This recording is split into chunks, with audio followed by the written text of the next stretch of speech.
welcome everyone to a wonderful new episode of Sagas and Solace. Guess who wants to do our recap this time? Who have entered their chapter 2. Whoa! Woo. Can I do a recap? You know what? No. No recap. We all just stop and ran into the game. Go ahead, give me the recap. Okay, so I was at the Buco de Beppo. Oh, God. I'm fucking with you. Okay, recap. Alright. As one saga comes to a close, the child, the witch, the navigator, the bandits, and the record keeper, they find themselves in the same place that they began. But some more than others have become quite different people. Far east to the Fallow Lands, rumors of the ancient king of Aldafife has risen and brought back his court. It is up to us to recover the history that may have surfaced with that king. It is there where the next chapter of the Sagas of Solace will begin. It is now, however, between the chapters, where we must make the journey, in a caravan procured for us by the grace of Madame Willowpipe. And so it begins. Yeah, all right. That was pretty good. Sick. Thank you. There's a reason I don't want to do that often. I'm still frowning, but maybe not so much. You've earned a slight twist of the lip. Yes. A little. Thank God the Midnight Raven was here. Yeah, they don't call me Luke the Lip Twister for nothing. Oh my God! And he ruined it. All right. And there it is. They don't call me the Lip Twister for nothing, boys. I don't even know what that means. All right. Rusty nail. Rusty nail. I don't need to know what that means. A rusty nail. Man. All right. Yeah, what's up? Before we leave Mournhell, I thought of one other thing that I wanted to do during the week that we were chilling. What's that? How much would it be to train the spear trick? What trick are you giving up? I don't have one. Oh, I don't have a... Wait. Do you have a trick source? No. I was gonna like pay to train. Does somebody train in that? Oh, that's not a thing you can just do, huh? No, you need to. Oh, okay. You can retrain a class feature that has it. But you can't just get one. Okay. At least, all right. At least not yet. Because enough. I haven't decided if I want to let people do that yet or not. Because see, here's I'll just discuss it real quick. So, I could let people do that, right? And that would be fantastic. But I've done stuff like that in the past, and what I've seen it actually do is first of all, it does make a imbalance into the game between parties since they're not using the same formula. Sure. But the biggest problem is that it rewards how would I describe this? It's not stagnation, but delay. Hoarding money. Yes. It rewards delaying, right? Gotcha. So it's kind of like how in Skyrim you never do the main quest, right? You just do everything else, right? It's kind of the same basic concept that if I let downtime be that rewarding, people won't do anything until they run out of resources, right? And then I have to be more stringent on resources, and then what'll end up happening is that parties that abandon their storylines or abandon their urgency are actually rewarded more for the people that don't. Because see, I don't want there to be an unhealthy reward system that rewards people not doing the tasks that need to be done that they're a part of in their story, but rather sitting there and just making numbers go up, right? Yeah. Now, if we were doing a more free form type thing where you could do whatever you I should be clear. You can do that if you want, and I don't want to discourage it. I don't want to make that better than the other thing. That's my whole point. Right. That's the point I'm trying to make. Is fair enough. If people can do what they want and they'll be rewarded as they should be, but I don't want the sitting in town doing push-ups to be more rewarding than going and adventuring, right?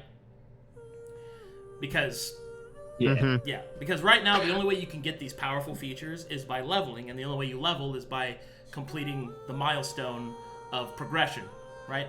Whereas if I let people sit in town and just train shit up, you know, as long as they have money or whatever, then what'll end up happening is that people won't go for milestones. They'll just sit in town and, you know, residually gain strength. Right. So. Okay. No. So That's if I may, why. though. But I do let people retrain though, if they want. Yeah, and on that, if I may, Waymaker, due to the Guardian subclass, you do have a trick in an armor or shield. Yes, and I do have that in my shield. But that's not something I can trade in for spearing. Because because the spear is not a shield or armor. Yeah. And that's that fine. attitude. Yeah, you know. Not with that Turn attitude. your spear into a shield. There's a reason I carry one of each and not 2 spears. I have a question about it then. But I will be clear. You do get access to that, as every character can do that if they're martial, right? Because you just have to wait till 4th level. Right. So technically speaking, to answer your question, to train in that spear trick, it would actually be better for you to travel to the next area, because that's progressing the story, which gets you the thing you want. Anyway, Cool. what were you saying? I got a question. So, like, for my character, I got the mastery and trick for the battle axe. Yeah. Let's say if I want to remove that trick and then throw onto something else, will I also lose that mastery? Yes. You have to have the Okay. trick for the mastery. Got But in case Sounds it comes good. up, you can retrain anyway into that kind of stuff that you want. So, All right, that's just a thought. Appreciate it. no problem. Anyway, but yes, if you want the trick, Telry, you'll have to be level 4. Fair enough. Sounds good to me. Yeah. All right. Anything else? Anything else you guys want to do in Mournhow? The mask. If I can convert some platinum to gold, I'd like to have like 400 golds for 4 platinum, do a money exchange, and I think I'm good. That's easy. Currency exchange is fine. And is Aldafife a city? Like, there's people there? Aldafife is a city, yes. It's a Okay, major cool. city, in fact. Here, I'll zoom out the map since you're in Mournhow and you have access to maps. So, that's where you guys are, over here. So, the Pale City is the largest city on the continent. Mournhow's like 2nd, 3rd, somewhere in there. Okay. And Aldafife is here, and it's a major city, and it's the capital of this area, right? Now, it's not as big as Mournhow, but it's still big enough that you can expect all the normal things that you would expect in the city. Cool. And I think I'm good. Like, so when Crow made the map, she kind of followed the direction of, like, how big these cities are. So, like, some of them, like Hailhorn and Twistwiver, they're about the size of Aldafife, right? And Flanderton. But Saphir is huge because it's a different icon and it's bigger. Demon's Deep is bigger. Mournhow is huge, and the Pale City is obviously the largest because it's this entire goddamn area. So there you go. That's a good reference point for you to use. Is that the brushes that she used depicts the relative size of the settlement. Anyway, you guys ready? Just pick up some entertainment. We're gonna be driving for a while, so maybe some dice, cards, pipe for me and Marlowe. Are you asking me if you want to buy drugs? 89 cigarettes. We already bought drugs. I have they all are the about- drugs. Okay. We need a board game for the road. A board game for the road? All right. Let's see. I think I have some board games here. Ooh. They have... Candyland, come on. Let's see. They have Candyland. Catch the Apostate. I did like playing that one with my sister growing up. They have... Yeah, you would. They have King's Game, which is just chess. And they also have... I play chess blindfolded. I don't need a board. Gruul. I play without the pieces. Oh, and they have... They have a game called Merchant's Ballad, which is just Monopoly. Ooh, we should get that game. And they have Merchant's cards. Ballad. And they have No. cards. Straight up playing cards. We can play cards indefinitely. Merchant's Ballad. Do we want to be somewhat friends like we are now when we get there, or do we want to just hate each other? What? Do you guys want to be buds, or do you want to hate each other? Like, what? Then let's play Settlers of Catan. Let's do it. I have never felt more instantaneous hatred for somebody that I actually like than playing Settlers of Catan. That game ruins friendships, ends marriages, and disowns children. You're the game with the goats. That's the game with the sheep. No, I don't like sheep. Oh, yeah? Okay. Oddly specific. Get a good old smoking pipe. Let's pick up one of them. Okay. So you got smoking pipe, you got drugs, you have rations for the trip, you have a carriage, you have, I believe you guys have 2 horses to pull you. Excellent. Nice. Anything else? A new horse mask. You? You want a new horse mask? Yeah, a sturdy one. Yeah. Oh, you This want one's all beat up. Do you want a horse mask helmet? Yeah, there we go. Chrome, I have to ask you this on behalf of my player, Waymaker. Would you like a horse mask on your talkie free of charge? I wouldn't mind. That'd be okay. Yeah. Alright, I'll knock one out sometime. Wait, Fucking Lord. so are we upgrading the brilliant helmet to the stallion's helmet? Just painting No. So do you want to get a custom one made? Yeah, if there's not one just laying around. There's not one just laying around. I assume not. You know. Alright, so throughout the week, then you can order a horse helmet, and I'd say it costs 25 gold. Oh, cheap.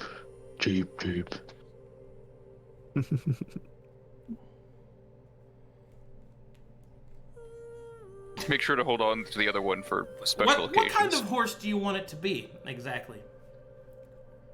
I'm gonna stick with the stallion thing. Well, a stallion's just a male horse. Yeah. There's more than one kind of horse. Yeah, what kind of horse are you looking for? The cool horse. I don't cool know. horse? Well, you got... I don't know anything Alright, about horses. Let me throw some at you. So there's about 4 or 5 different horse breeds in Corvinus. There is what is essentially an Appaloosa, which is like a spotted horse. There is their version of a Mustang. I believe the South has Frisian horses, and the last one is the the big one, what is it called? The gigantic one. What kind of horse is it by the Misted Lands? Essie's gonna be disappointed that I can't Clydesdale just... Shire horse, something like that. Yeah. Sure. Pick one of those Misted Land horses. The Misted Land horse. All right, so an Appaloosa. Yeah. So you're a spotted horse mask. Jesus. The Majesty. Yeah, Shire horses are gigantic. Yeah, Appaloosas are assholes, so this works. Thanks, Stormage. I'm glad I could impress you with my horse knowledge. Yes, your ever vigilant supporter, Chrome, Stormedge. Yes. Yes. It's all coming together. Oh yeah, it's all coming together. All right. So does this thing just get a slot on top of the brilliant helmet? It's like a attachment, you know. It just clips on. Nice.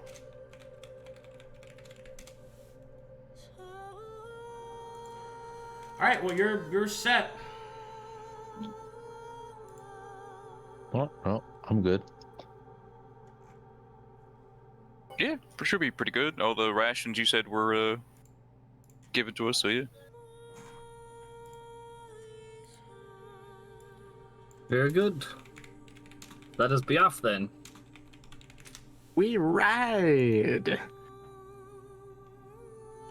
We ride at dawn. We ride. We ride at dawn. Are we driving the carriages? Well, does anyone here have animal handling trained? Nope. Oh. No? No. Then no. None of you know how to drive the... That's okay, because a driver is... Oh, God. A driver is provided. Because none of you want to drive, I have to roll who your driver is. Don't talk to the horse. Or any of the horses, for that matter. Yeah, look, I was trained to rely on my feet.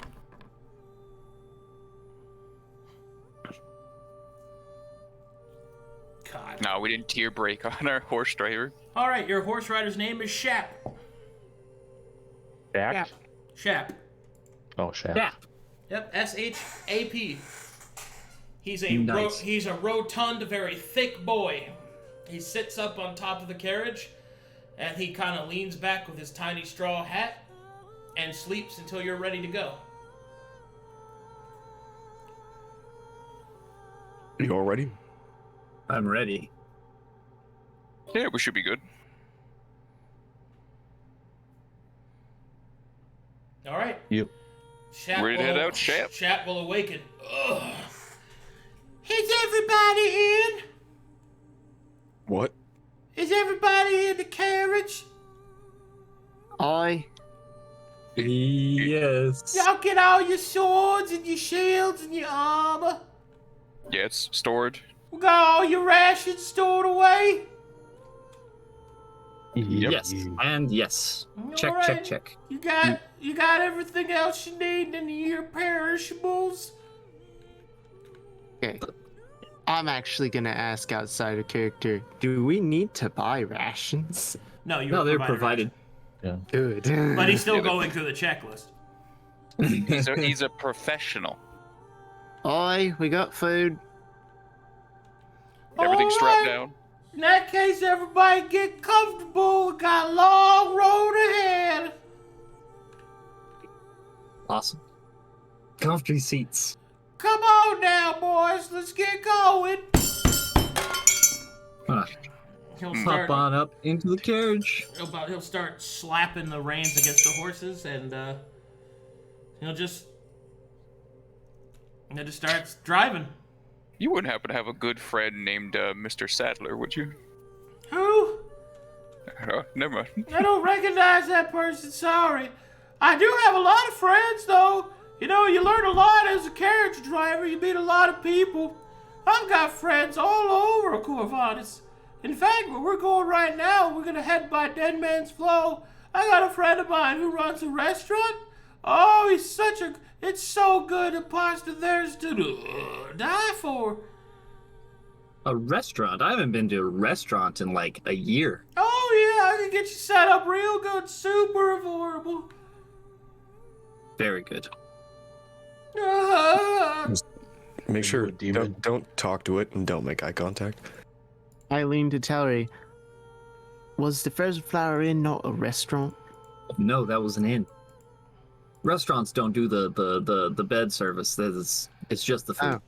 Oh. They focus on the food, and the They food's focus better. on food? Yeah, because they focus on it. All right, since the A carriage. gleam in my eye.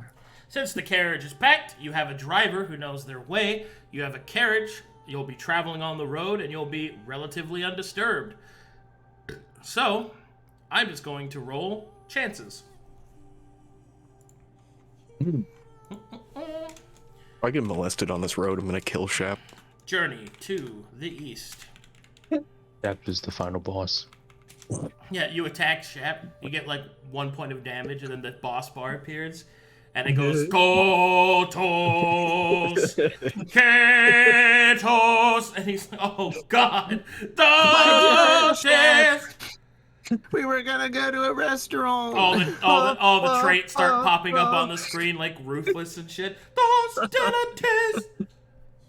It'd be great if in the first episode we just kill Mela. It's like I thought this was gonna come full circle and she was gonna be the boss. Amazing. Or everybody's favorite song I use. Okay, let's do this. Obviously. That's how you know everybody's about to die. Oh yeah. Oh yeah, it's all coming together. All right, here we go. So it is approximately 3 weeks to Dead Man's Flow by carriage. So that means I have to roll 21 times. So, since this is carriage, the charts are changed a little bit because you're going pretty damn fast. So here we go. 1, 2, 3, 4, 5, 6, 7, 8. 8. Nothing bad. 9, 10, 11, 12, 13, 14, 15, 16, 17, 18. 18. Nothing bad. 19. 19. 19. Okay.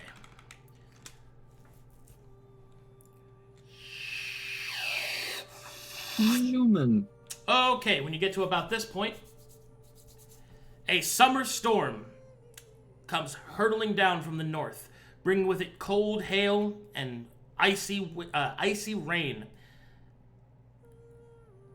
As the storm comes slamming in from the north, the way ahead is blocked, and you will be unable to continue by carriage. So, you have a choice. You can hunker down, or you can press the horses. What would you like to do? You think the horses are good for it, Chap, or? I still say we don't talk to him. I think it'll be real risky. Oh, they've been doing some hard. I take good care of them, but they just need some actual rest. Yeah, we should probably hunker down for this one, don't you think, guys? Yeah, we can buy more. Yeah. Yeah. We can talk her down. Yeah. All right, we'll hunker down then. Come on, children. He'll start moving the horses over, and he'll cover them with a tarp to keep the cold out. And then he will They got kind of... names. Oh, this one's Pop and this one's Cop. Hey, Pop and Cop, say hello. Ree. Marlowe, I don't know what your issue is with this man. He's clearly good to his animals. They like him. But I don't have an issue with him. What are you talking about? You just seem, nervous. Oh, I don't like horses. I don't trust them. Oh, is that what it is? What's wrong with horses? I don't trust them. And if I can't trust them, how am I supposed to be able to have a relationship with them? Where does this distrust come from? Just an animal. Where does any prejudice come from? All right, chaps will ignore all this weird talk and just start brushing his horses, giving them some oats. And then after everybody gets nice and brushed, a fire will get started.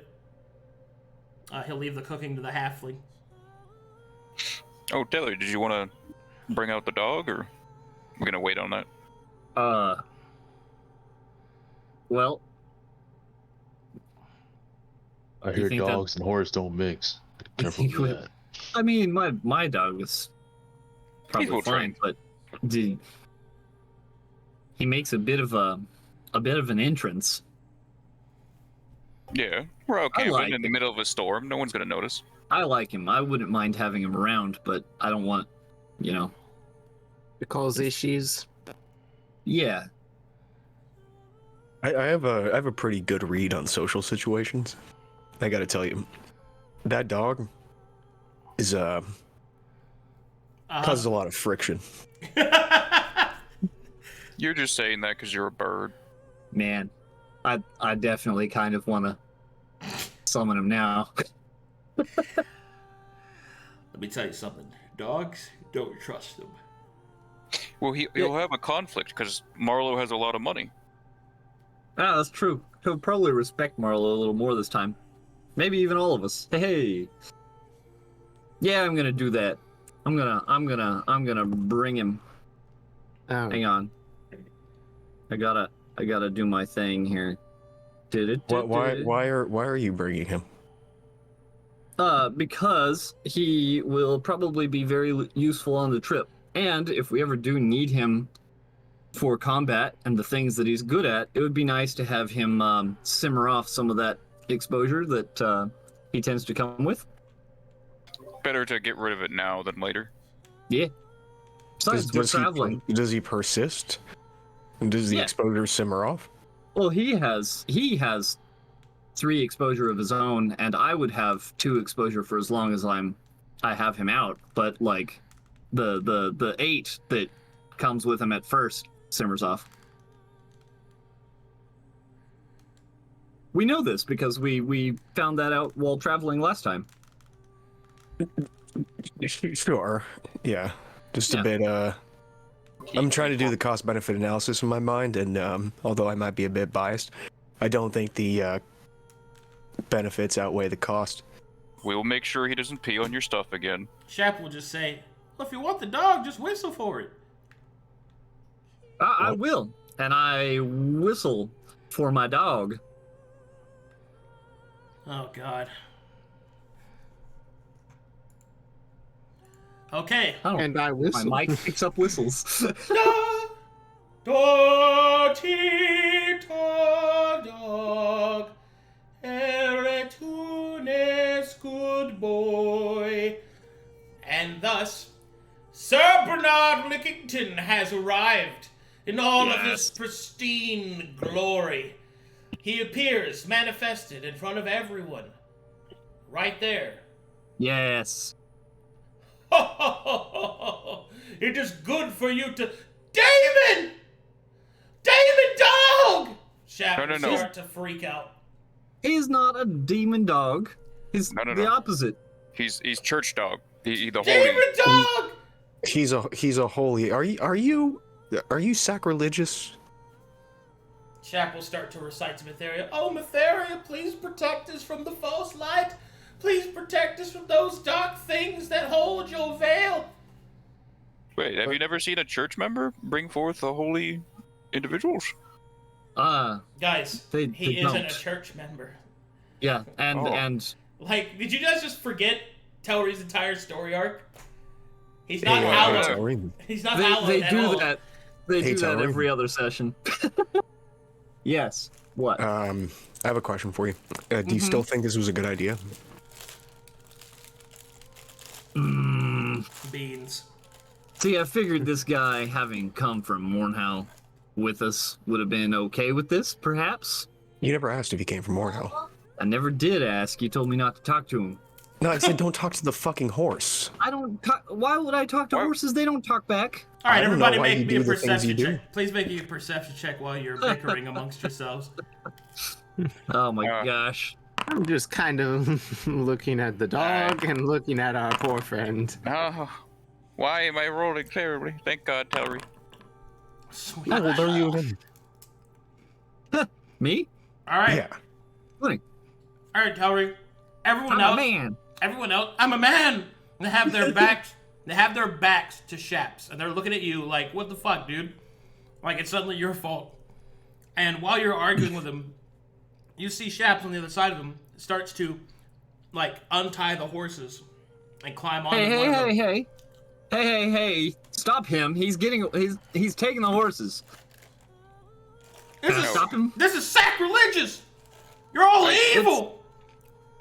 Chaps, we're not evil, and that is not a demon. It is a holy dog, and Telry is a shield of Matheria. Was a shield of Matheria. No. I was, at one point, a shield of Matheria. Well, why aren't you anymore? A misunderstanding, but also... we ran into some trouble. What do you mean trouble? We're on a task. A You're conflict not of interest criminals, between are you? Mornhow. No. Well, we're on a task. We're on a task for Mornhow. This is not church business. In the background, I was a criminal. Yeah, I was gonna be like, okay. Easy way of looking at this. We work for Mornhow to do. Well, we were essentially spies. So technically, we were criminals in Edgington, but we are officials of Mornhow to help stop, really bad underground businesses. So it was to better help the people of Mornhow and all those who were under their subjugation. So, and unfortunately, during that time, we got in trouble. Make a deception check. It's filled with truth. It's filled with deception. Make a deception check. Telry, get rid of the dog, or I'm getting rid of it. All right. I rolled a decent deception. Now I'm like covered in exposure. I'd rather keep him around. All right, Gruul. That part doesn't go away. I'm gonna roll Shab's insight. It's not a lot. Oh fuck. Oh my god. I will. I can't. I can't inspire after I've seen an opposed roll. Oh, Yeah. you can't after an exposed roll? Damn. I can't You after can. I see the. Go ahead. I can. Okay. Yeah, go ahead. I will inspire the deception. Okay. So it's- Inspires chap. So what's its total? 17. Oh. Well, at a tie, Shaps doesn't seem convinced, but he stops trying to run. I'll keep his hands on the reins. And he'll look at you, and then he'll say, okay, so that's not a demon. It's not a demon. It's Quite- a tool. Quite the opposite, actually. Yes. But he is... I don't know, Telry, you can explain. Telry! Bernard speaks. Telry, Yes. tell me, why is the help speaking back? He's confused. He thinks that you're a demon, but you're not. Sir Bernard here is Demon? a paladin. Chaps. A paladin. You dare call me a demon? As he starts walking towards him. Whoa. I just Get kind of rid of like the dog. hand to chest. Slow down. Slow down, pupper. It's all good. Chaps, this is my dog, Sir Bernard. And he's not a demon. Your dog is a knight? He is a And knight. anointed. He's a paladin. He's one of the good guys. He's with us. You can trust him. This is probably the most trustworthy dog you've ever Make met. a persuasion check. All right. Dang it, Hey. that's terrible. You want to inspire that one too? Literally Yeah. rolled a 2. Can I If you marshal wanna check leave, the dog? Really is up to you. You can marshal check the dog, yeah. I want to see what his resistances are. Holy damn. He's wearing armor. Yeah, I assume he has like HPAC and all that jazz, but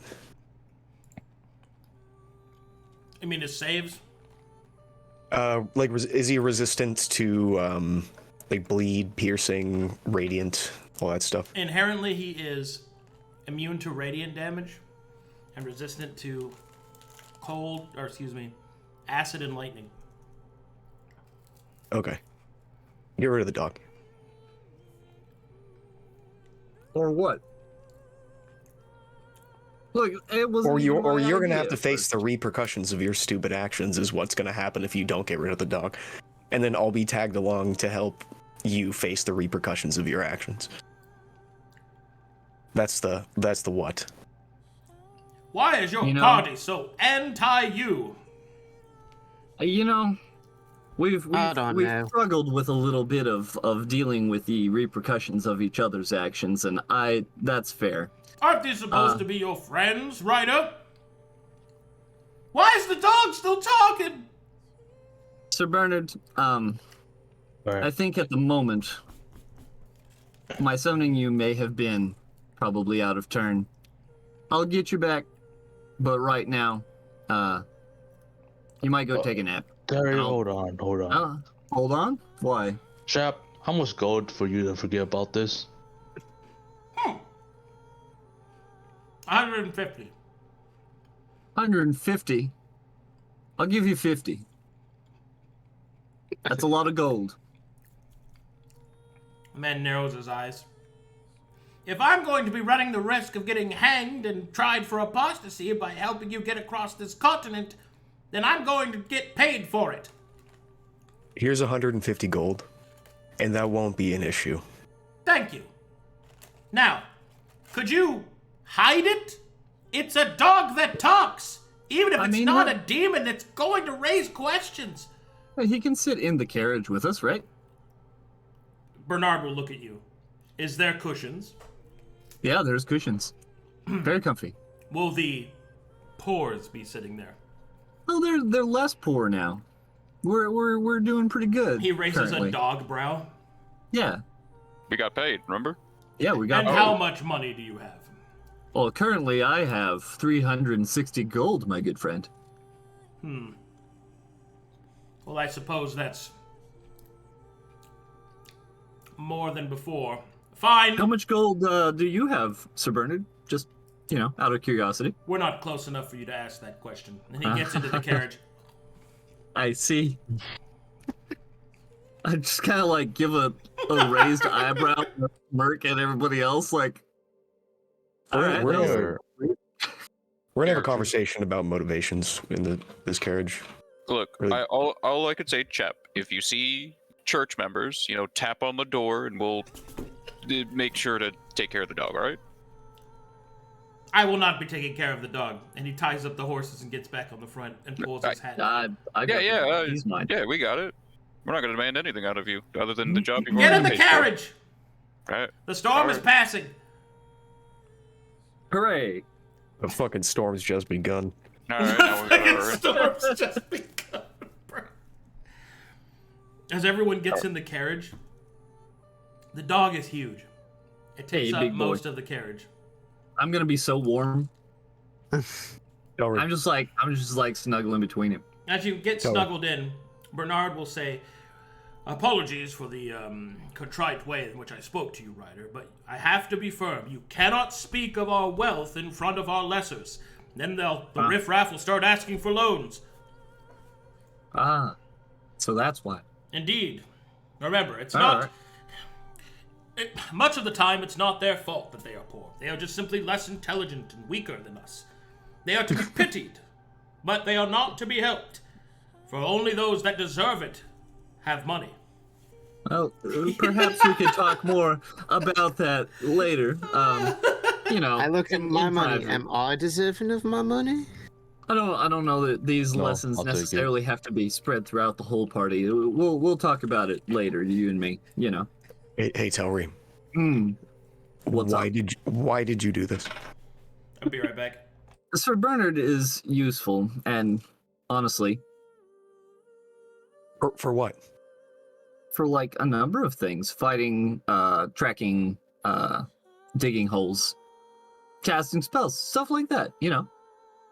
He's got a lot of wisdom also that I think we could probably use. Apparently, Does he? yeah, It's mostly about money. yeah. It's mostly about money. Money is very important, but not Be like our accountant. Yeah. In any case, I think there will come a time where he is useful even in your eyes. I mean, if it was a dog, I wouldn't have learned that the ley lines are corrupted. Correct. He's got a lot of knowledge. There's a lot of things that he knows that we apparently do not.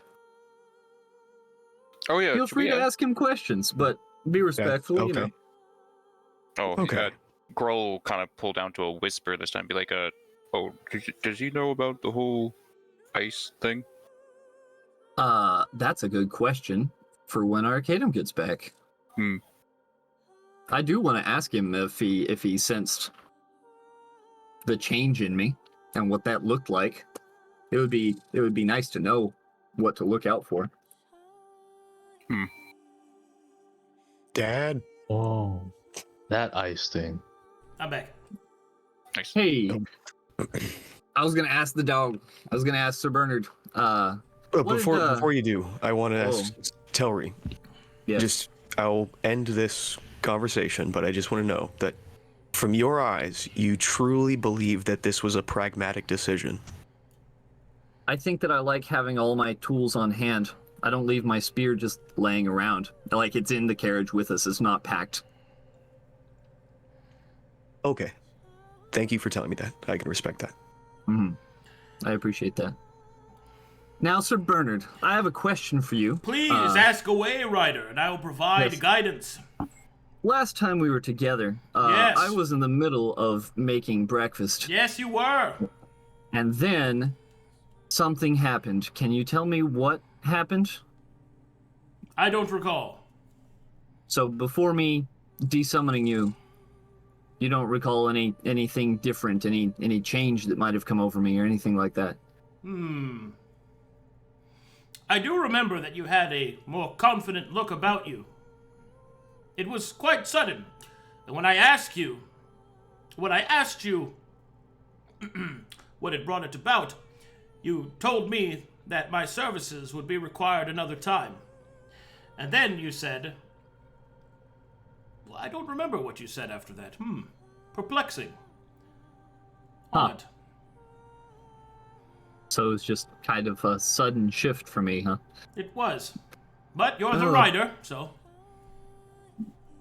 Well, it's good that the other me doesn't seem to think that he needs you as much.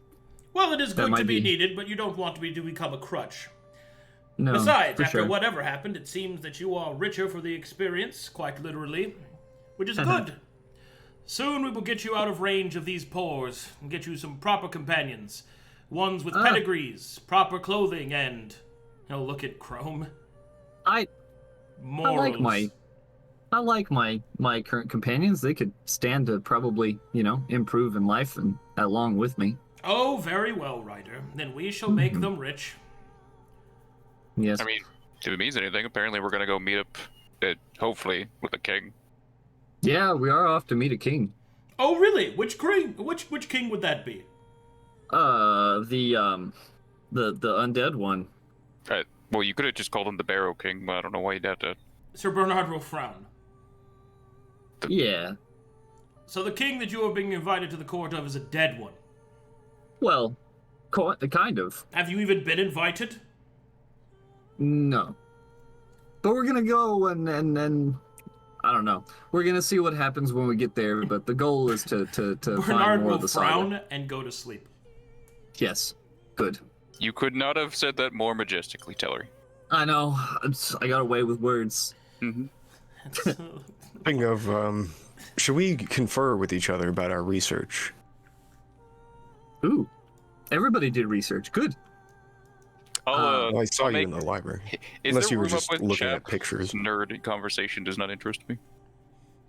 Well, yes, I was in the library and I learned some things. I learned a couple new spells. I know how to make sure that our food won't kill us. I know how to deal with some poisons now, and I've got ways of dealing with disease and bad conditions and things like that. It's very useful. I thought they would be, considering where we're going. Did you take a moment to check out what might be possessing you? No, that slipped my mind. I didn't even think to look into that. I don't know why. I don't. Is it of concern to you? Well, it is, but I only ever think of it when you guys are talking about it for some reason. It just kind of slips otherwise. That's weird. Little concerning. I mean, at the same time, I'm also the kind of person that doesn't communicate with their. I've got a lot of friends back home, and I've only written like 3 letters, which, if you're not the main person on my mind, I don't really think about you at all unless you're sitting right in front of me. So it might be something kind of like that. Very always looking forward type mindset. Yeah, maybe so. Well, what about you? Did you learn anything cool?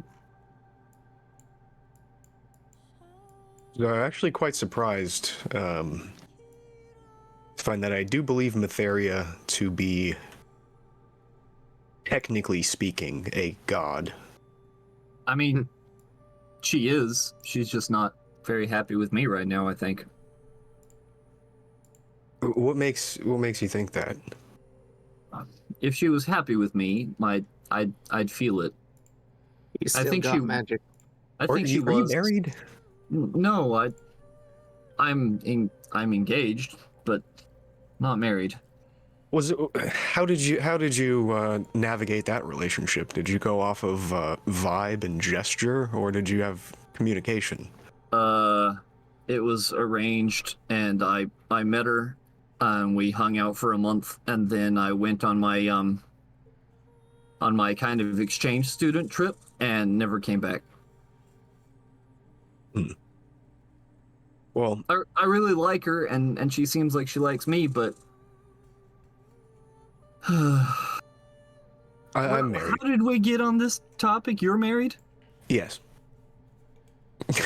She's on another continent. You never met her. Oh fuck. Sorry. Well, you're actually in one of those, yes. in one of those relationships, spell things out.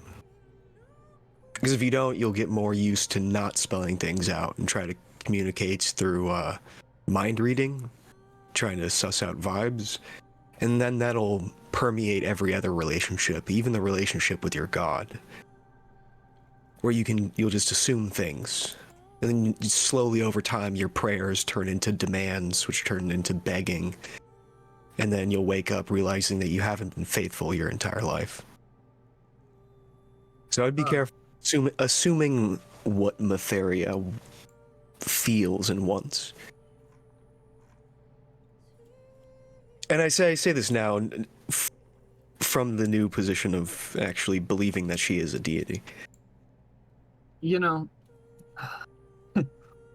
somebody tried to give me advice about girls once, and one of her first bits of advice was to not listen to other guys' advice about this, but you don't seem off the mark. And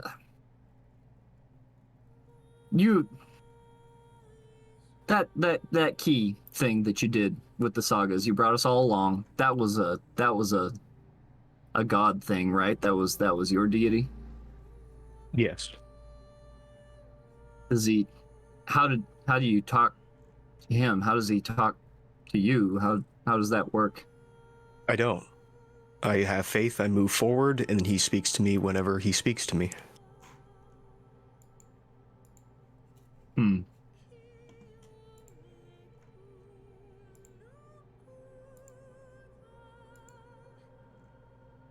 That's effectively, at least for this conversation, the extent of what I found. It's a bit deeper than that, but that kind of pertains to from where I'm from. But what about you, Knarh? I found that Matheria was real. That was pretty evident from the beginning, because Telry has magic. It has to come from a divine source. My magic comes from these darn corrupted ley lines. You find anything about the ley lines?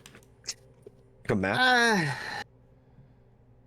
Not really. Well, okay, how do I put this? Because of the killing of all the wizards and druids to keep demons at bay and all that, now there's too much magic in the land. So whenever we use too many spells, and there's actually a term, hang on, it was apotheosis, something like that. Whenever you use enough spells, you reach a point where the ley line tries to turn you into a pressure valve and let off all the excess magic. That's why doing too many spells is bad. The church is right on that part. But I suppose unless we do a lot of spells, it'll never actually balance out. So I don't know. Well, how do you feel about yourself now? I'm more concerned with the fact that Sir Bernard over here said that the ley lines are corrupted. I didn't look up anything on that. I didn't have time. But if the ley lines are corrupted, we need to figure out how to fix that before using magic is an okay thing at all. Now, his magic coming from a divine source and all that, in my opinion, is probably a whole heck of a lot more safer than me casting spells or you casting spells.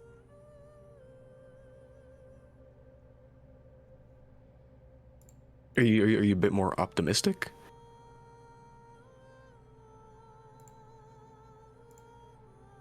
It seemed to me that you were quite convinced that you were evil, or there's something wrong with you. It seems that now you have evidence. Oh, well, now I'm convinced that there's definitely something wrong, but now at least I have a guide for maybe how to try asking questions to fix it. Hmm. There's still things very much wrong. I still very much believe that magic, as I point to my horns and the marks on my face, has made me into something I really shouldn't be. This isn't normal. I'm never gonna believe this is normal.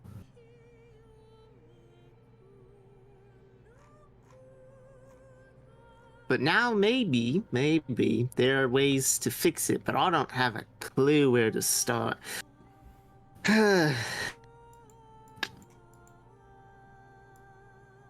Bernard's King knows something. Maybe zombies knows. I don't trust zombies. I'll be honest. I don't like the fact that we're going to a place with zombies.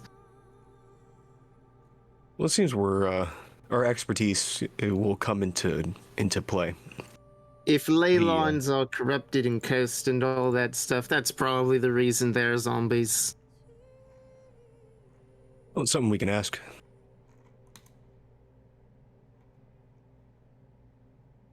Oh, that's right. Pale City is actually pretty safe for casting magic. Did you know that, Telry? Yeah, they do use an awful lot of it there. Mm-hmm. Doesn't seem to do anything beyond what it's supposed to.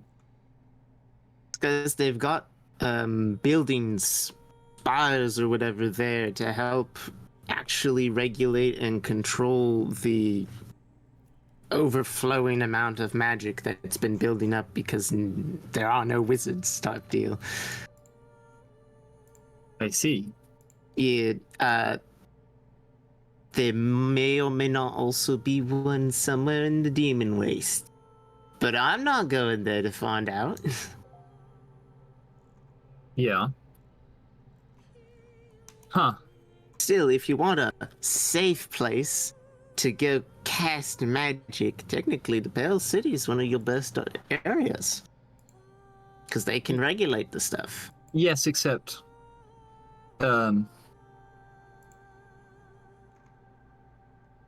It's...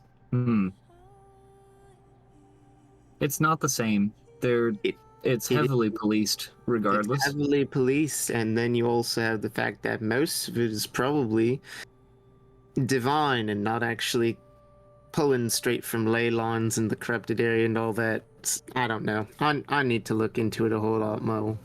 Well, yeah, anybody who uses the light of Matheria is casting in her name. It's all divine. Mm-hmm.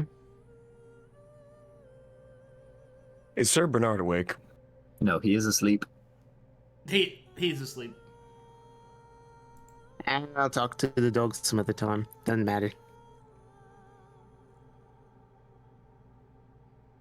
Does he, require sleep?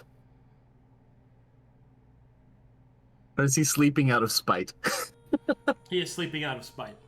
Excellent. He doesn't care what the poorest think. Good dog. I'm I got richer 15. than your master. I'm not one of the pools. When that bitch finds out I got 15 platinum, things are gonna change around here. It's gonna change around here. He's gonna say nothing. All right, and so time moves forward. Yes. 21, 22, and 23. Okay. In about 23 days, you are mere hours away from Dead Man's Flow. Your driver, Shaps, looks over his shoulder and calls, "Would you like to go into town?"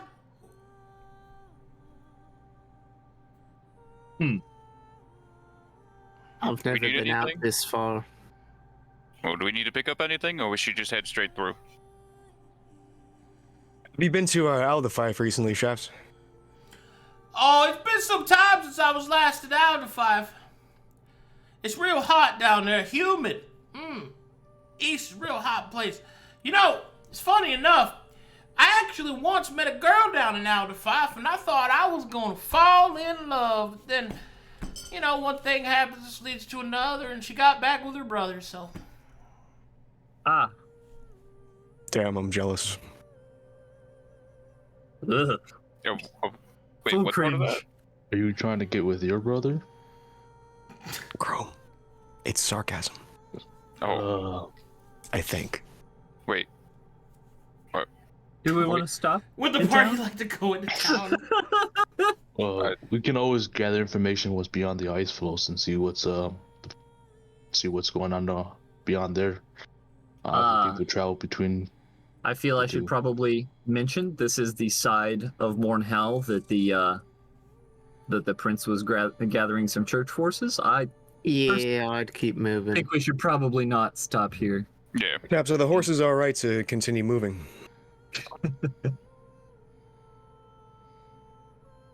Got a question? Ignored. Question mark? What? Okay. Are the Sorry. horses all right to continue moving? Oh, you asking him that? He's like, oh, well, it's probably best that we give them a rest in town, stable them up. I could also make sure that their shoes are adjusted.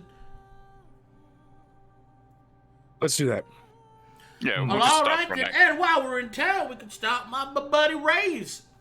Yeah, get some sketty. All right, he'll. What was his name? Rains? Ray. Ray? Yeah. All right, he'll pull you guys into town. Alrighty.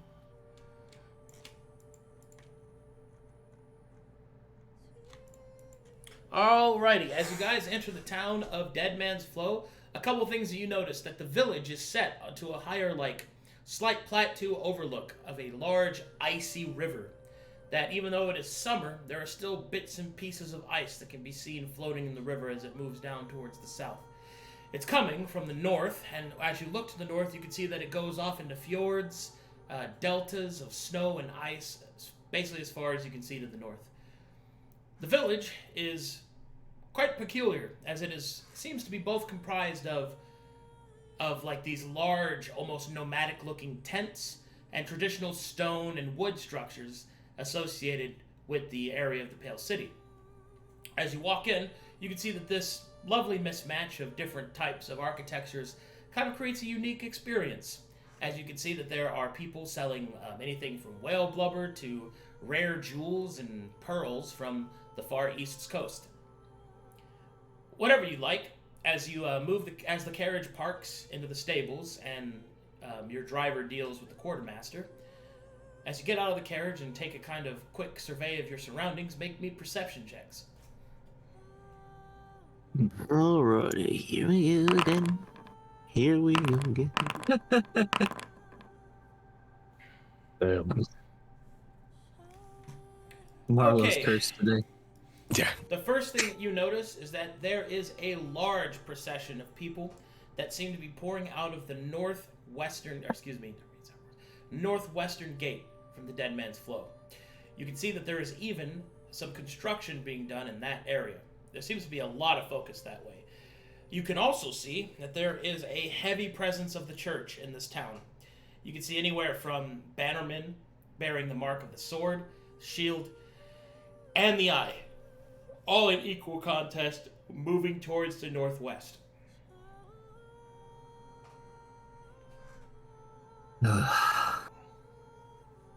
This is how it starts.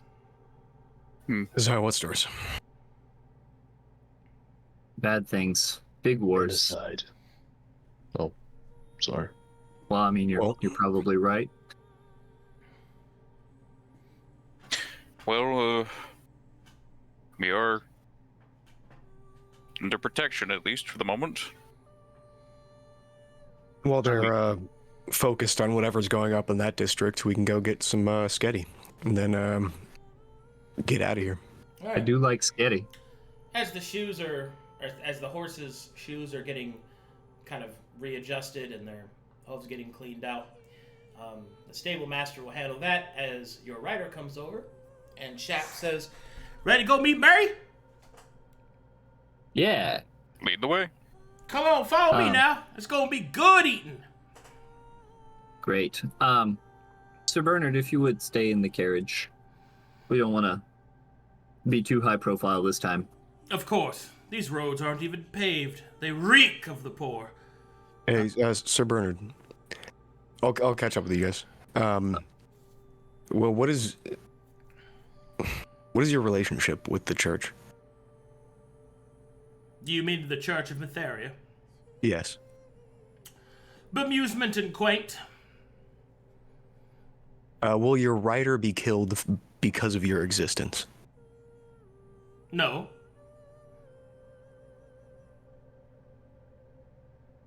I have another question. Did you sign a contract with him? Of course. Was it an official contract? It was not of paper and parchment, if that is what you mean. But That's definitely not what I mean. It is official, yes. We are soul-bounded. Okay.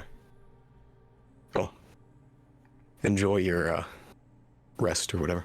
Yes, yes, enjoy your befuddlement in the filth, and he'll close the door with his mouth.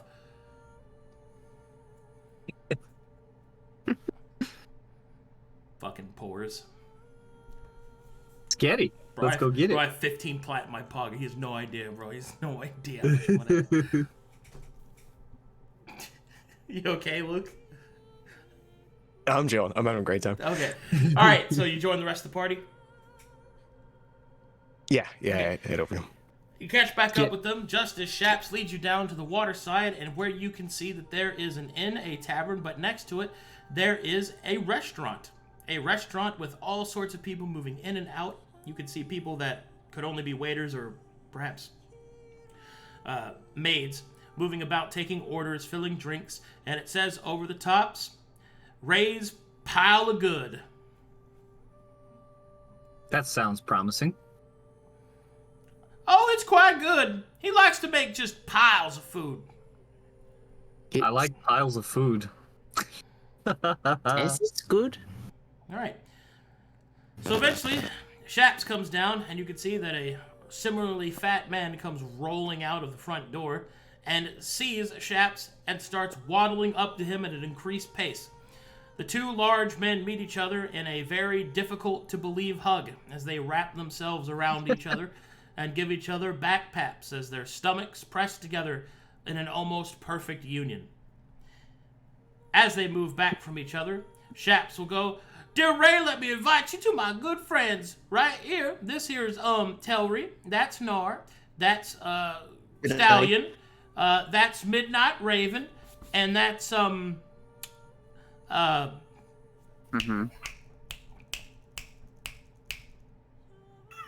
other one, the orc. It's Gruul. It's Gruul. What? It's Gruul. Gruul. It's The name's Gruul. Gruul. Gruul? Gruul. Gruul. Every time. Gruul? Yeah. You know. Gruul. That's what's Gruul. And then Ray will go, "Well, you're Sean Tay by the football team. Welcome to my place. If your friends are good Shaps, you're welcome anytime down at Ray's. Y'all skinny as chicken shits. Let's get you inside and get some meat on them bones, shall we?"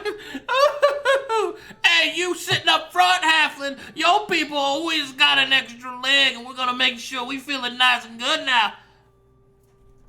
I like your words.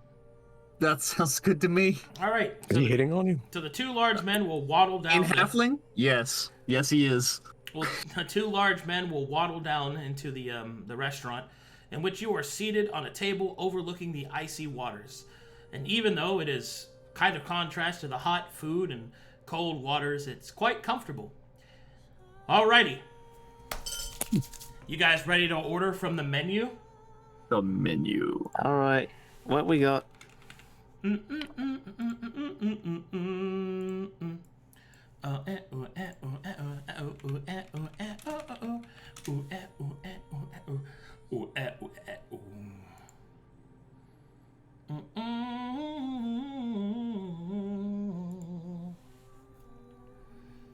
All right. I'm going to give you guys a list of a menu to order from. Oh my goodness. Let's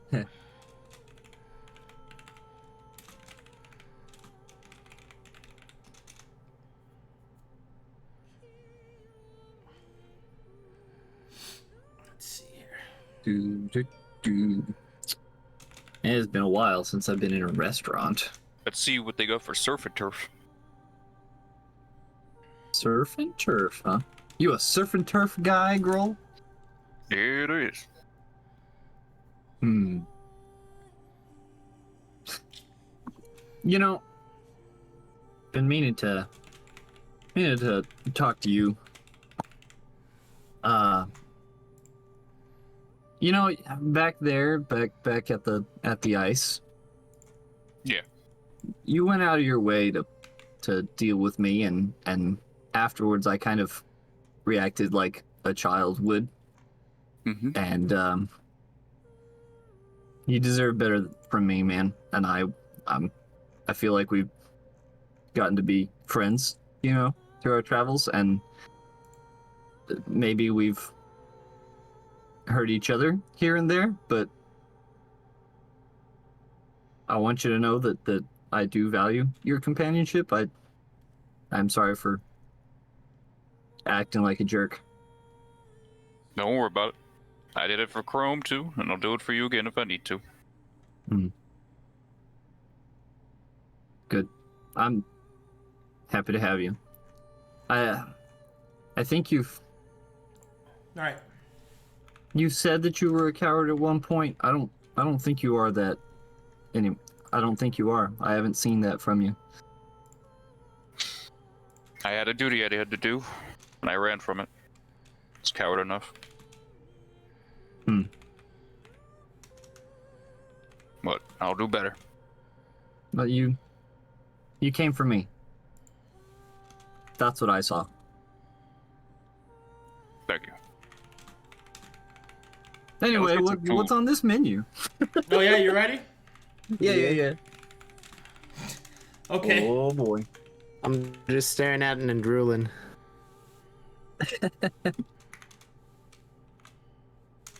I don't know what it means, but it's food.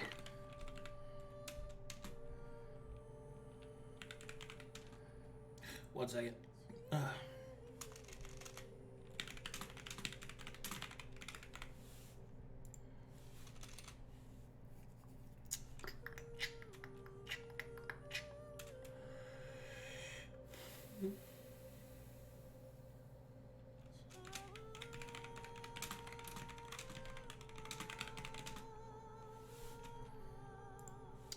Okay, just got one more thing to do.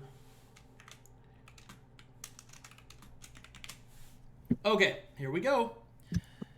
So if you guys look here, I am dropping you guys a menu to choose from. Oh boy. All right, for chat's sake, the menu, as you guys pull it open, has the following dishes. Big ol' balls, pincher fish fontaine, red sketty, frog legs, and stuffed bread. I'm gonna look up at Ray and say, can I get 2 of these? He'll lean forward and wink. Nice. I'm gonna get some red sketty because our driver spoke so highly of it, and also some stuffed bread, please. Alrighty, red sketty and stuffed bread. You got it. That's also what Shap is gonna order, is some red sketty. Yeah, I got that halfling intuition. You watch the regulars. I haven't had some pincher fish in 3 winters, so I'll take some of that. Pincher fish fontaine. What is a fontaine? I don't. You don't know what a fontaine is? No. What? Ain't you ever ate me before? Well, of course. Just, fancy words. Well, how would I describe this? He starts stroking. Balls. Well, you see, a fontaine's kind of like a heavy sauce that's put over the top of the food. It's baked inside, you see, like a puree. No, Ray, let me stop you there. So, the best part of a performance is not knowing how the trick is done. Just order it, Gruul. You probably won't regret it. I do enjoy me some pincher fish. I did. What about the rest of you? Can I have the sketty, please? A red sketty? Red sketty it is. What about for you, man? How big are your portions here? Portions? Yes, like the key to do with your hands, like how big the dish is. Oh, big enough to eat. Oh, okay. Cool. Thank you. The answer is whatever you're thinking, but larger. Okay. I like this guy. He talks like Marlowe. I'm looking at just the list and I'm like, start at the top, big O bowls. You want the big old bowls? Yes. All right, we'll get you some big old bowls. You got anything that you're experimenting with? They'll kind of raise an eyebrow. Well, we recently added frog legs. I'll get a side of. Get some frog legs. Ooh, boy, howdy. Not gonna be real good right now. Anything else? All right then. Looks good. Ow. Let's start the cooking. All right. While he goes off to do the excellent craft of a chef, everyone here can make me perception checks to notice the food and the people therein. Telry, you have advantage to all of these checks until I say otherwise in this place, because you are a halfling. Nice.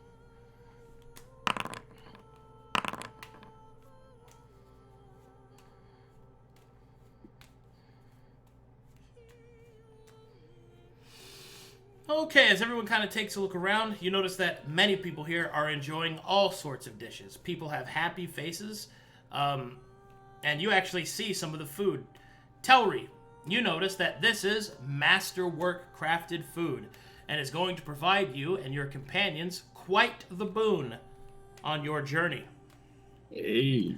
Since you already ordered food, you're going to have to switch the dishes around when they get here, but I can tell you what each of the dishes do. Ah. Cool. Are you ready? Yeah. Big old balls give you a +3 temporary HP for the remainder of your journey. So at any time that you don't have temp HP, it instantly refreshes at the end of the round. Next up is Pincherfish Fontaine. Gives you a +1 to attack rolls throughout the remainder of your journey. Oh, Jesus. Red Sketty gives you a +2 to damage with weapons throughout the remainder of your journey. Frog Legs. These give you -1 exposure at the end of each combat for the rest of your journey. And then finally, Stuffed Bread gives you a +1 to AC until the end of your journey. I'll update these for you. Boom, there you go. Nice. Yeah, we might want to actually swap around the stuff that we ordered. That's some good stuff. Good food, but it's gonna give us some actual benefits if we eat the right stuff for the right person. Like, for example, I think, Chrome, you might try the big old balls. Eh? Big old walls? Oh, if you say so. Oh, wait. Well, yeah. Well, no, actually, I might try the big old balls. You might try the red sketty. I don't know how you feel about noodles, but why are you trying to tell us to eat different things? I'm just saying. So this food's real good, right? And I feel like we'll be inspired by how good it is based on the dish, because when it comes down to it, cooking is an art, and it's probably the one art that I recognize and understand. Okay, I'm listening. Yeah. And you know how I guess there's a second art that I understand. Your songs seem to do very similar, you know? Except food, it lingers in your belly, in your mind, and in your soul, right?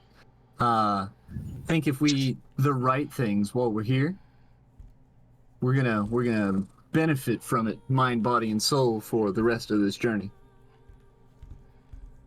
Okay. So you're telling me not to eat the spaghetti?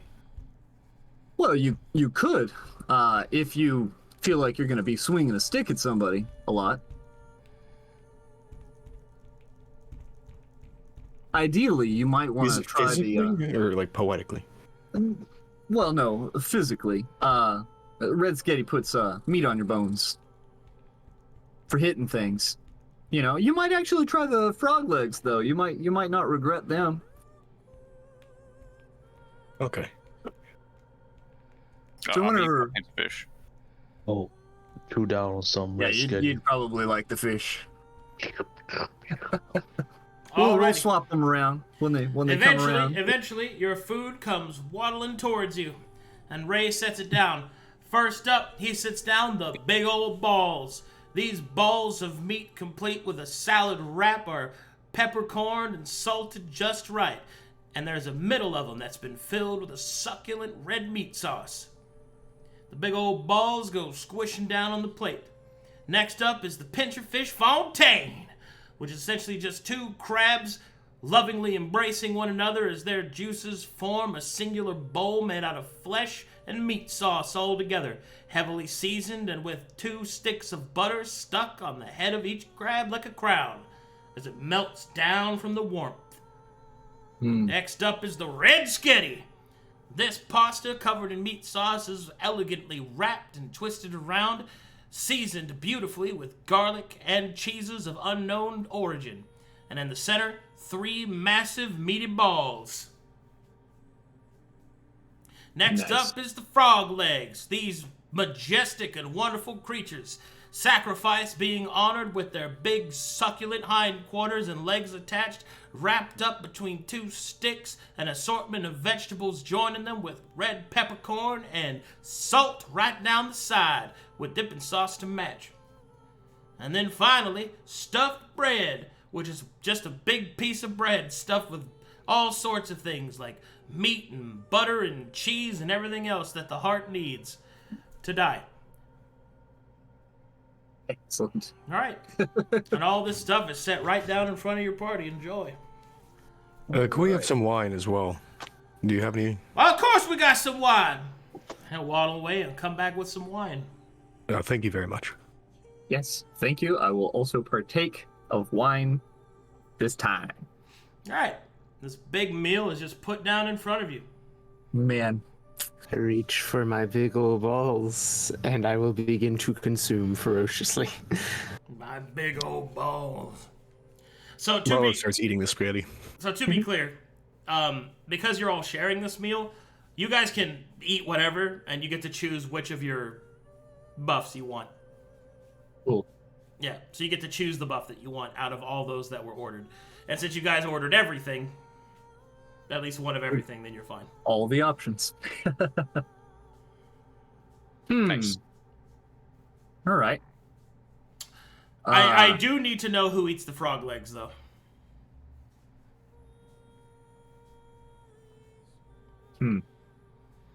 I'll eat the rock. No, I'm just kidding.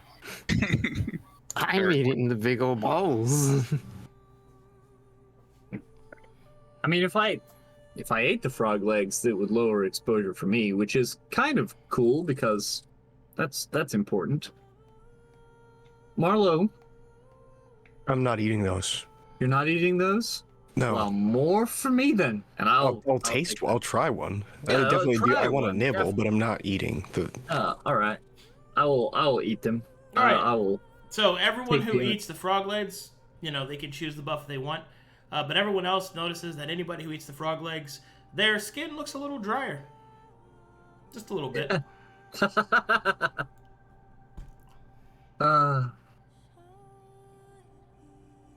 Not very moist at all.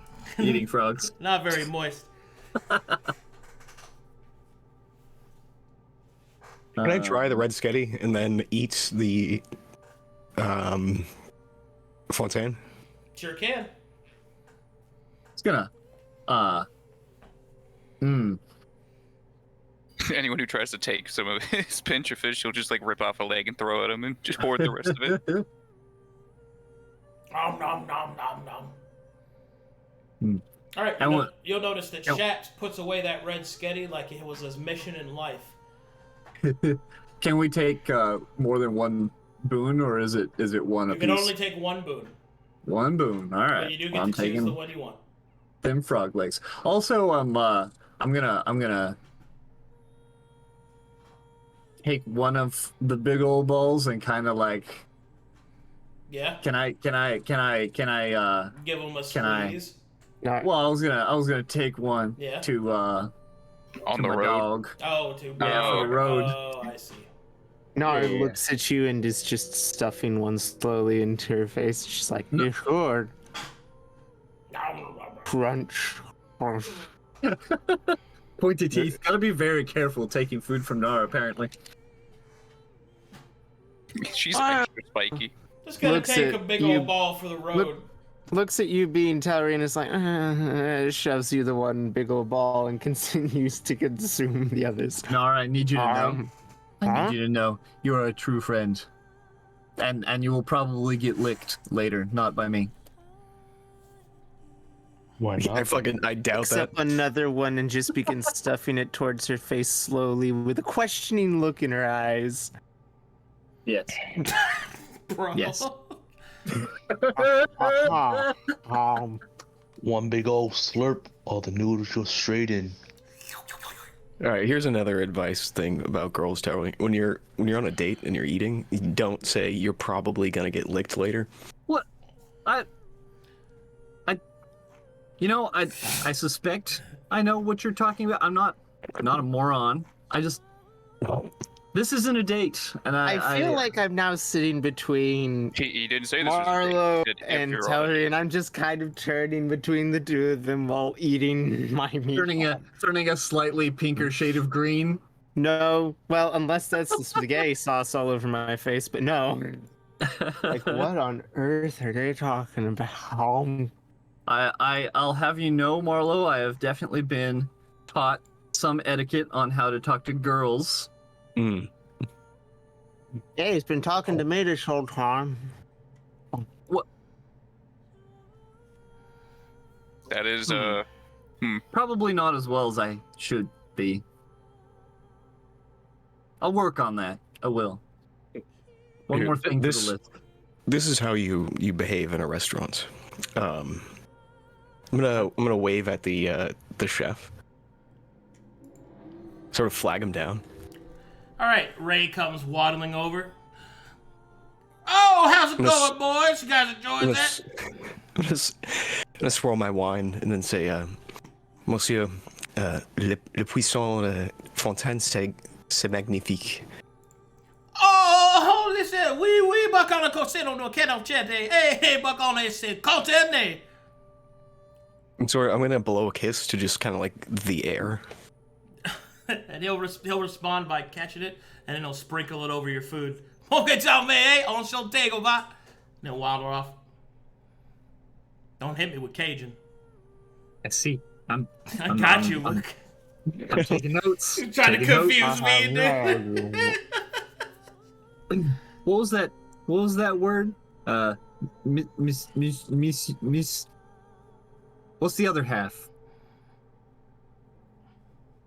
Wait, what? The first word you said, the miss word. You called him a miss. Yeah, but politely. I am a woman. What? Yeah, you said you're a monsieur. Or something. Very politely. Oh, okay. They seem to take it well. All right. I like how you're just bullshitting your way through this completely. Yeah, but I said it politely. Like, oh, okay. You're trying to be cool. I'm just like tilt over to Nara. I don't think that man is a woman. I don't think he's a miss at all. He ain't. It's poetry. It's Marlowe. And so it is. Just so it's poetry. No, it's I'm putting down the rest of the food, and if anybody's got leftovers, I'm eating those too.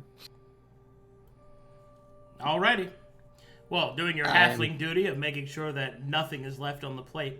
Yeah. Gotta make it easier on the dishwasher. There are no more big balls. Knarh's got the biggest balls of them all. He just keeps saying it, didn't it? There's no more big balls. This is your own fault. We've got big balls. I've got big balls. But we've got the biggest balls of the ball. Oh, that's a great song. All right. So, you guys finish eating. You gain these buffs for the remainder of your journey. You are the definition of satisfied and filled. And now you got to find a place to sleep for the night. Would you like to use an inn, or do you want to not risk an inn and go outside of town and camp? Main. Let's hit it in. Yeah, let's hit it in. Yeah, Chap, you know a good one around here? Oh, yeah, Chap knows, yeah. Mount Follow me, okay? Don't worry about it, all right? Just come on outside. Sorry about my voice. I forgot which one it was. Happens to us all. It happens to the best of us. Hi, don't you know? It's time to find a place to sleep. All right. Guys, let's go outside. Don't forget to follow the moist path. Yay! All right. Telry is waddling dryly. Dry, lacking of moisture. A little bit dry. A little dry. Nara's walking briskly.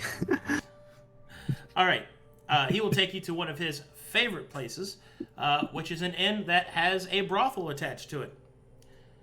Your driver will excuse himself and go enjoy one of the many offerings of the ladies, and you are left inside of the Ice and Fire Inn. Well, he certainly seems to be taking the pay we gave him, well used. The Game of Thrones Inn? God. No. All right. Well, Yeah, let's head on in. Yep. All right, so there's two sections of this place. There's the brothel, which is fire, and the inn, which is ice. You can see that the man behind the counter at the ice part of the inn looks like he is kind of bored.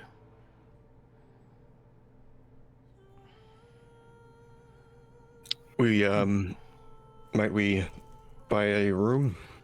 Oh, you guys want rooms here? Like on this side? Yeah, just for the night. Oh, well, it's about damn time. Yeah, sure, we got open vacancy all over the place. What do you want? Oh, why is that, if you don't mind me asking? Well, if you gotta choose to sleep here or there, as he points to the actual party happening on the fire side of the inn, most people choose over there. Telry aggressively does not look in that direction. Right. He knows what this place is. People sleep in that area? Yeah, like sleep with people and fall asleep. Oh, okay. Well, it seems You said fine. you were to me. married, right? Yeah. Oh, married couples go in there all the time. Well, no, you know, if he was married, you think he would know about the sleeping part of it. Yeah, are you? Well, married, not with strangers and. But yeah, yes. Oh shit! Where is The she? illusion is failing. She's probably home. Or with her fucking girlfriend or something. I am increasingly confused about. Never mind. Actually, I don't. All right, a buxom woman appears at the doorway. What do you got there, John? A couple of Johns? John, the man behind the counter, will roll his eyes as if he hasn't heard that joke before. Stay away from them, Clara. They're my guests. Well, for now they are. Hey there, good looking. You looking for a soft place to sleep? Looking at Chrome. She's all yours, Stallion. There's a bigger guy over there. There is not. Just points at Marlowe. Unfortunately, Chrome, you have paid the price for being the biggest and the strongest. No thanks. I'm okay tonight. Oh, all right, doll. But if you change your mind, you come over here, you ask for Clara. She'll take a big drag from her cigarette. Wait, we can smoke in here? John behind the counter will say, no, you can't. And Clara, Okay. openly defying him, will blow the smoke into the room. Oh, sorry about that. Oh, by the way, we got all kinds of things to offer in here. All women of shapes and sizes, even one for your little halfling friend. I'm good, thanks. All right, I was just telling you, Chisel's one hell of a girl. John, we'll take a room. Full blush. All right. Walking in direction of room, please. John will please, gesture sir. to you to go up the stairs, and they'll introduce you to your rooms. Did you split the lease or something? How did this happen? It was a deal that I made with my business partner. Well, we appreciate your establishment for being here. Thank you. Please take these rooms, and you will find that the rooms are nice. They're well kept. They're clean. They have some decorations. Quite comfortable, in fact. And then he'll say, please enjoy your stay. We have complimentary breakfast. That's nice. Well, is there a... Wouldn't happen to be... the second breakfast is not complimentary, I imagine. You just ate. Well, you know, it's... Well, We don't yeah, have- we but don't- I'll we have don't- slept by then. We don't have a lot of halfling guests, but I suppose I could arrange for second breakfast. Cool. I imagine you wouldn't happen to know Chisel happens to have second breakfast, because I might actually avoid it if that's the case. Well, they have second breakfast over at Fire. They have a lot of... more of a budget than I do. Gotcha. That tends to be the way of things. Have an excellent evening, everyone. You as well, thank you. Well, what's the cost of a room? 10 gold. Oh, good. Ah, thank you. I'll cover it, guys. For No all worries. of you. Not, Each? Not All. all of you, not a piece. Got it. I'll cover it, guys. I'll tip him 2 gold. Oh, thank you. And he will go back down the stairs to his boring common area where no one is there at all. All I right. mean, they can't even smoke. What are they gonna do? As everybody's kind of settling into their rooms, as the night begins to kind of dip low, you start to hear that even more music is coming from the other side. People actually partying. As you look out your window, because ice is more towards the water, and fire is perpendicular to the water, so you're able to actually see people stumble out of their rooms and onto the balconies and just all sorts of debauchery. I mean, people like screaming and drinking and falling over the side and jumping into the river. Ooh, my. Just shuts the blinds. If you ever wondered, those are good opportunities to steal from people like those. If you're ever wondering. Who are you saying that to? I was just thinking, I'm like, I'm in bed next to you. Myself and whoever's with me. Well, Unprompted, just staring at the window. Nobody's talking to them at all. For the sake of comedy, you guys are paired up, and Marlowe's trying to sleep, and then Chrome just randomly starts looking out the window and just saying, "Now's a perfectly good opportunity to steal." Yeah, they will never know. I Okay. am Well, I'm going to Laying in- bed. laying in bed, pillow drugs. overhead. Well, I'm going to bed. It'd be so easy. As he just stares out the window. Got some drugs. Yeah, Marlowe, you got some drugs. I'm gonna hit a quick one. You want my drugs? Yeah, you bought a whole lot of it. Ooh. You want my drugs? Bro, Okay. Bro, I need a little. I mean, are you looking if you to like? If you don't want to share, it's all good. No, he's already hollowed out half of a cigarette and he's packing it with some of the Lacchio. Right. Is it just those two in the room, and I'm in the room with the other two, or? You guys are paired up. Okay. Oh. Yeah. Well, paired up gender-wise. So you got. That means you get Telry. That means Telry okay. and you and Marlowe and Chrome, and then Knarh has her own room. Knarh's just slowly shutting the window blinds and turning on and going, time to go to bed. So is that like an upper or downer? You know what you're messing with here, What? Marlowe? But you're not there. No, you're with that. Wait, you said the gendered up. Oh, as in I'm with Telry. I get you. Yeah. I get it now. Telry is not doing drugs. He's praying and being a good boy. My pillow is over my head, and I have like pressed corners of it into my ears. There's too much moaning out there. I'll never get a single drop of sleep. Okay, I guess I'm just meditating over here, trying to clear my mind. You just hear this outside.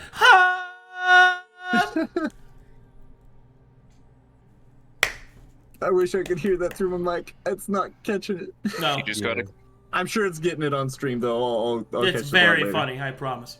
I'm sure it's hilarious. Yeah, you just gotta clear your mind, Telry. All right. Don't let So do you anything guys get else high? inside. I'm not, but I'm giving him half a dose of the Lacchio. The Lacchio? Oh Jesus! I'll just take it and just lay down. Not for long. Well, make me a Constitution saving throw.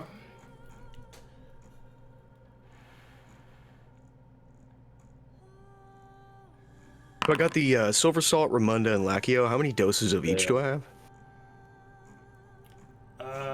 I don't really remember. Let me go back and look. It was 1 platinum worth for all 3. Oh, you For the grab bag, yeah. Then you got like 5 doses of each. Like it's Okay, cool. Hit the ship pretty Oh, hard. that's a nat 1. I think that was a full dose, actually. Oh shit! All right, Chrome, you and I are gonna have some fun. All right. I'm going to Valhalla, guys, later. Let me go- Don't wake me up. Let me go bring up Lacchio and its side effects. Let's see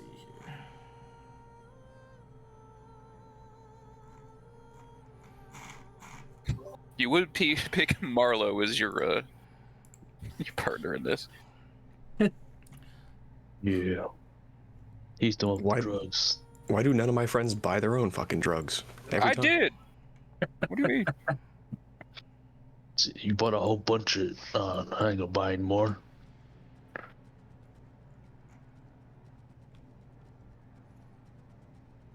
Why waste my money when you have it right there? Yeah. You know, you probably go and steal drugs, but I'm not there. That's a good look. Well, considering he just failed his con check, he might start stealing drugs now. Yep. You guys gonna wake up and everyone's dropped and people are killed. You're just sweating in a corner, rocking into yourself. And, Okay, so we have this bandit, but he's actually a fighter, and he wears a horse head, and he's addicted to whale spit. All right, you ready, buddy? Yep. We're about to go on a fucking journey, bro. All right, here we go. Where is it?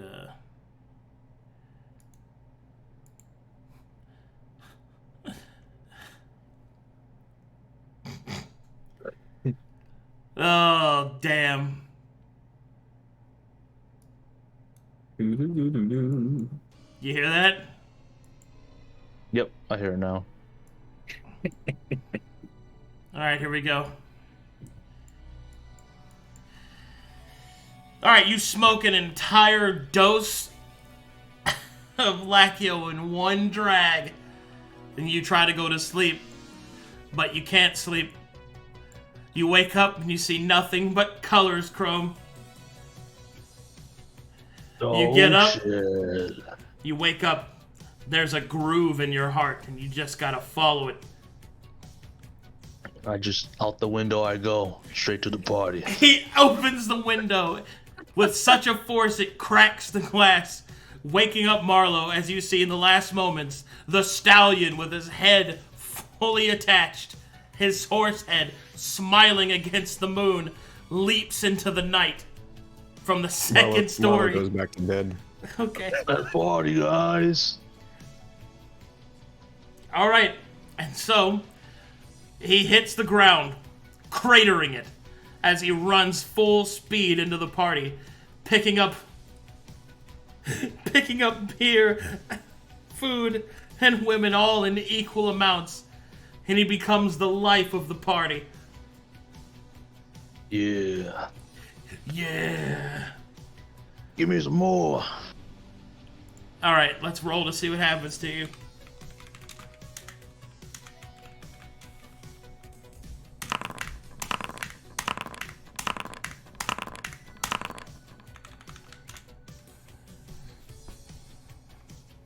Oh, you got a 100 in there.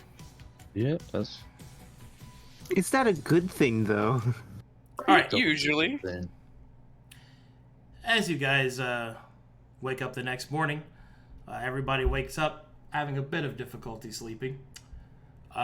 Marlowe, you wake up to a strange smell. Mm. What does it smell like? Perfume, and lots of it. Marlowe sniffs his armpits. It's not you. Fuck. Do you turn over and look? Yeah. All right, as you turn over and look, you see that Stallion is asleep on his bed, and in his right arm is a halfling woman, an elven woman, and a dwarf woman, and in his left arm is John, the proprietor from below, and in John's arm is Clara, and in Clara's arm is a pig with makeup on it. The floor is littered with all sorts of shoes that are way too many shoes than any of them could have possibly worn. And there are bottles of alcohol everywhere. I'm gonna go over and shake Chrome. Give him a kind of like a back shake, like, hey, Chrome. You want some more? No, it's time to go. Oh, okay. And Marlowe's just gonna leave. People off. All right. Chrome removes himself from the cornucopia of degeneracy that he's created around himself. Yeah. Damn. The pig softly oinks. Get a little bit off with this, but it was definitely worth it. You notice that Chrome's skin seems a little wet, wetter than normal. You're not sure why. Hey, Chrome. Yeah, what's up? You're wet. Oh, I'll just take a bath outside in the river.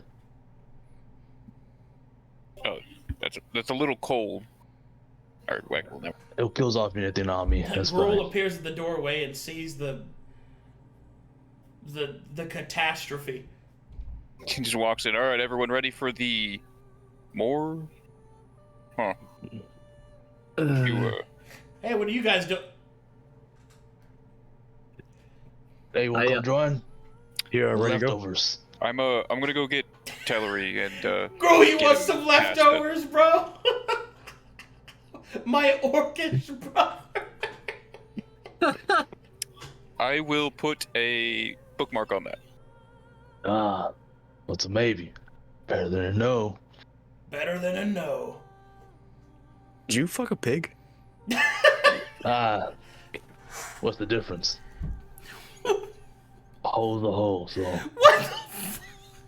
What the Yeah, I'm definitely gonna go get Telry past this. Marlowe's gonna close the door behind him. Tower, you wake up. You actually had a nice rest. despite the loud noises last night. It's a crisp and bright morning. Blessed be Matheria and all the good things in the world.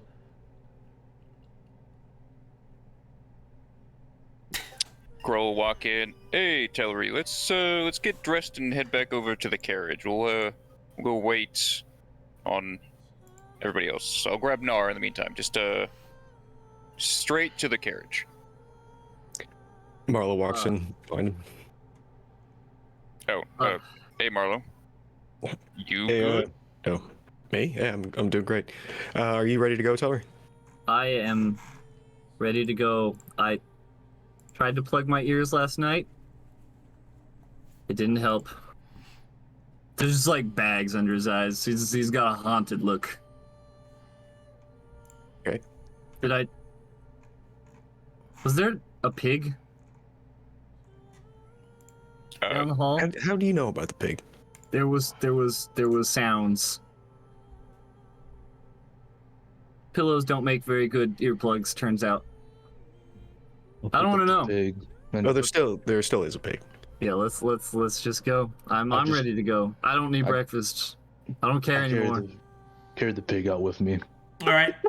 As he carries the pig with him, you notice that it has written on the side of its, like on its flank, breakfast. Oh, perfect. Come here, little buddy. Oh man.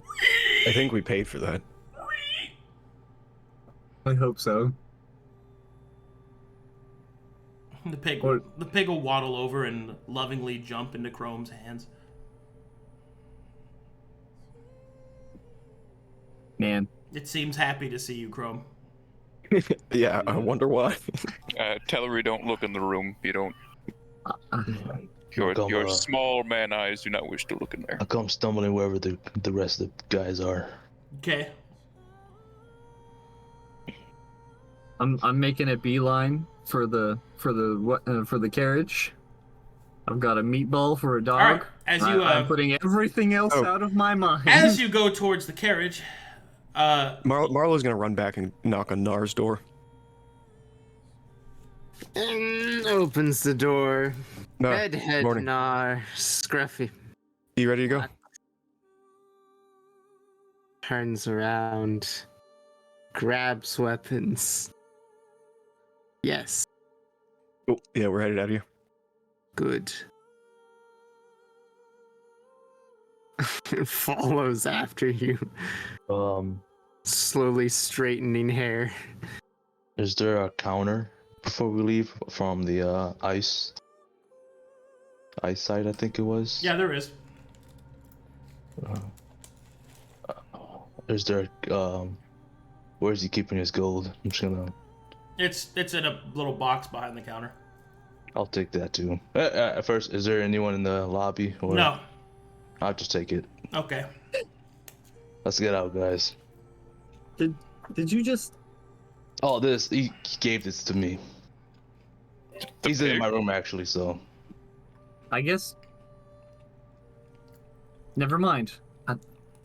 Gosh. Let's head out before they wake up. All right. As you guys turn out, you see that Marlowe's been standing in shock and horror, looking at your carriage. Your carriage is covered head to toe in chickens. Just a bunch of chickens. No, God, it's gonna be hell cleaning that up. You see that I'm the definitely horses. not talking to them. You see that the horses have mohawks. Oh. And your rider Bob and Bob. and your driver is bare naked in the driver's seat with his hat over his genitals. Is he awake? Who's not? Marlowe's gonna walk up and shake him awake as well. Gruul's gonna shoo away the chickens. You ready to go? Oh, my head. Oh, it's so bright. Where are my pants? Oh, that's you. How the fuck am I supposed to? Where are my pants? I just throw a hand up over my face and do the little like peek through a couple of fingers thing. I don't. Do you not have more pants? Did you only pack one outfit for the ride? Where's my pants? Oh, here they are. And he'll start taking his pants off the horse. Telry, the carriage was just surrounded by birds. You might want to check on Bernard. I'm gonna do that. As I open the door and hop in, my dog's still there. Bernard is sitting there, frowning. What are you frowning about? Look at this place. It's Last covered in birds. night was ridiculous. Yes, it was. I have agree. never been so embarrassed, Ryder. We need to leave immediately. This place is filled with partygoers, jubilee makers, and the poor. I couldn't have said it better myself. Yes, let's get out of here post haste. So, Chrome, we taking that pig to the butcher, or? We could use it for rations if we really in dire of it. Yeah, that's what the butcher's for. The pig looks up at you, Chrome, trusting and loving. Don't worry, buddy. You're going to a good place. My belly.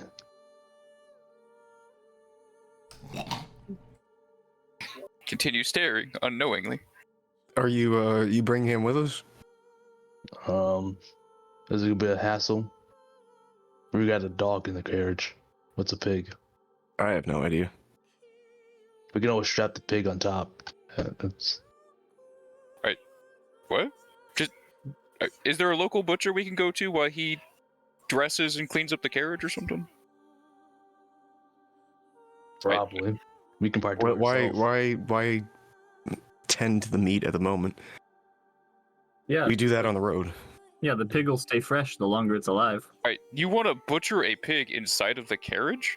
Not inside the carriage, outside the carriage. Gruul is wrong. Hey, why would we be on the road then? You're a survivalist. Don't Because you, we're don't you know leaving. how to... Oh, yeah, I Yeah. can do it, but there's professionals. They have tools to do this stuff. You guys had pork belly before? Stuff's pretty good. It is pretty good. I think you'll do all right. Pig can't be that hard to... The pig wiggles closer and even more loving into Chrome's arms. That's why you don't fuck your food before you eat it. No, Is that an don't actual lesson? say that, Marlowe. That's... Ugh. Am I wrong? I mean, I want to eat it less, I guess. Wait, just wash it. It's... Don't you wash all your food before you cook it? Fuck, what was the driver's name again? Wait, that wasn't just a joke? He's not denying it, girl. He's not denying it. Hey, I don't have any clue what I did, but I got pretty fucked up, which is... And the driver's name is Shaps. Caps, thank you. Alright. Hey, if we don't need the pig, I'll leave it alone. He can just live his life here. I think it's yours now. We can talk to it. Can I talk to it? I don't think so. Oh. I could Can translate. talk to it? Oh. Yeah. Okay. Let's do that out of town though. Yeah. It's pretty weird. So we're to taking- speak to a pig. We're taking the whole pig with us. Yeah. I'll just strap it to my back. In the overcramped carriage. Is there room for one? How big is the pig? And two, is there room for it? Well, the pig is like not a full-grown pig. It's like a smaller adolescent pig. Like it's not fully grown. It's just it's just a little. That just makes it worse. Like a piglet. Yeah. Bigger than piglet. Like halfway between piglet and pig. It's not fully grown yet. I know what you're talking about. It's a pretty good size though. Yeah. It's like a small dog. Yeah. There's room for it though. I mean, there's room for it. Alright, I guess we bring in the pig. I'll help Chap dressed, I guess, in the meantime. I will talk to Sir Bernard in my mind. Sir Bernard. Yes, Ryder. Oh, hold on. Yes, Ryder, we are conversing in your mindscape. Good. Let's keep this between us, but I have to know, you wouldn't happen to be able to speak what pigs speak or I can understand speak to all animals, due to my supernal nature. But why do you ask me of the opinion of swine? Is it just me, or does it seem to have some kind of attachment to Chrome? What do you mean, what? I'm inside the carriage. You have not opened the door for me yet. Well, it looks like there's gonna be a pig riding with us. Don't freak out. Absolutely not. What? Why not? It is bad enough we must endure the pores. I shall not have the literal lowest ring of the farm. Well, it's food for the journey later. It is swine food. It is absolutely horrendous. Sir Bernard, have you never had bacon? Of course I've had bacon. Oh, good. I will make you bacon from this pig later. Good. But it has to ride with us. No, it can ride on top. No, you gotta be good with this, man. This is ridiculous. How we're doing it. I know, I'm sorry. I accept your terms, but begrudgingly. Hey, if it'll sweeten the deal, I have a meatball for you. It does. Okay, good. Okay, that's it. Be on your best behavior. Smile at people, you know, that dog smile thing you do. People like that. All right, do you guys get in the carriage? Yeah. Yeah. All right, you guys. I'll stay out with Chap to make sure he's good. Okay, you ride with old Chap, who's finally got his clothes on. And you guys slowly but surely leave Dead Man's Flow behind you. Bernard is true to his word and is pleasant with the small pig. The pig, who sits on Chrome's lap, gives him many snuzzles with his big flat nose. The pig will then go. Bernard will raise an eyebrow. Really? I'll cast Speak with Animals. And then he showed us how strong he was. It was so cool. Yes, very impressive, I'm sure. And then he looked at me and he said, I like you a lot. You're gonna be my new best friend. And then we went swimming together and defeated a lake monster.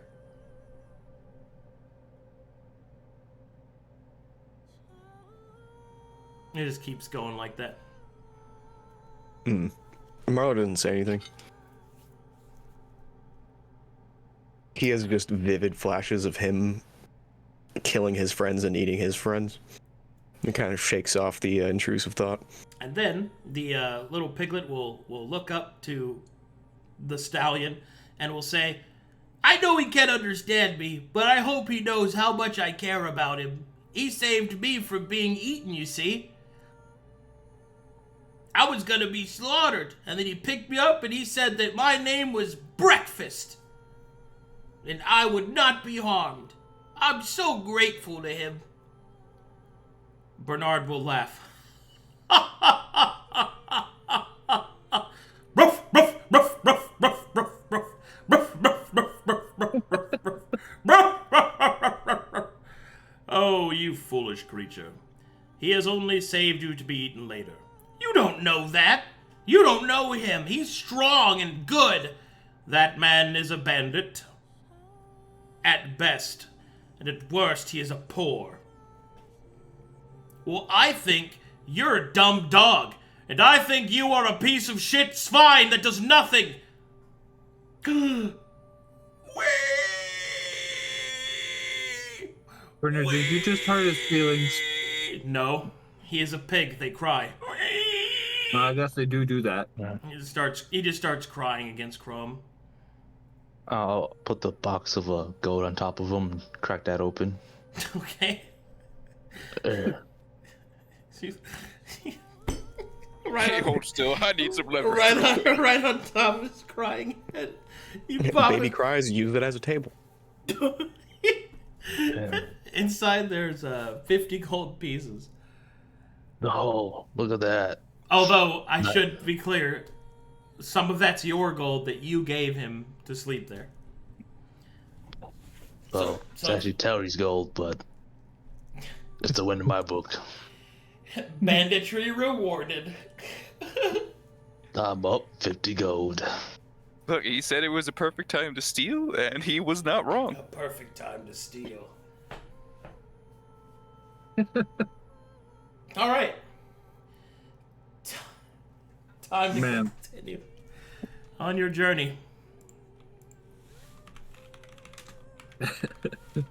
You all in one piece there, chap? Seemed like you had some fun. Across the big bridge.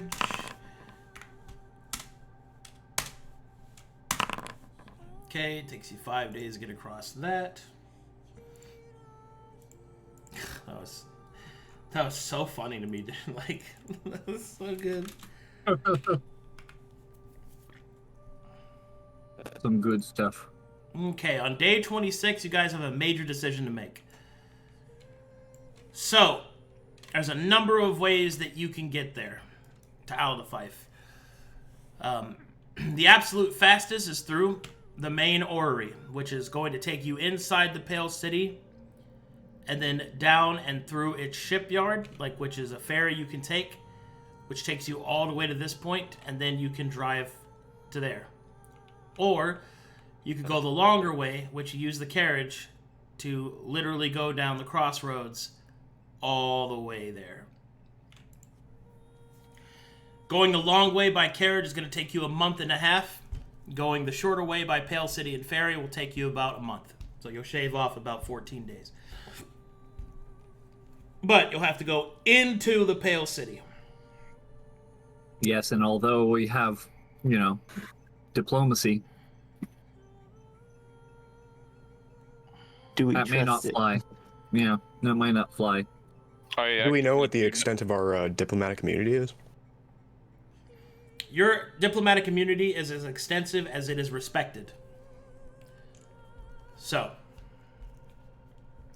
if somebody doesn't care enough, yeah, look, we did. Basically this. Will the church take official action against you that is public? No. Do you see what I mean by that? Yeah. Uh-huh. Yeah. Look, never mind the church. I don't trust us in the Pale City. I will admit I'd be curious and I'd start poking at things. I also agree with Gruul. I don't even trust me in the Pale City. I feel like I'd be too tempted to see people. Is your dad on over the there head. too? My dad and my whole family and her, we should go around. Going in there would be probably the stupidest thing that we could do, just for each individual one of us. Yeah, let's go run. Yeah, I'm fine with that. Going around? Going around. Going around. All right. As much as I'd like to see my family again, I think that currently that would be more drama than our mission is ready for. Okay. Make me a perception check, Telry. You specifically. Okay. Wow. Amazing. Okay. All right, on the next day when you come to the crossroad here, as basically you're coming up to the point when you would turn south, your eyes spot someone in the throng of people moving down this road that you recognize. On the back of a pony, her weapons and armor shining in the light, you see this.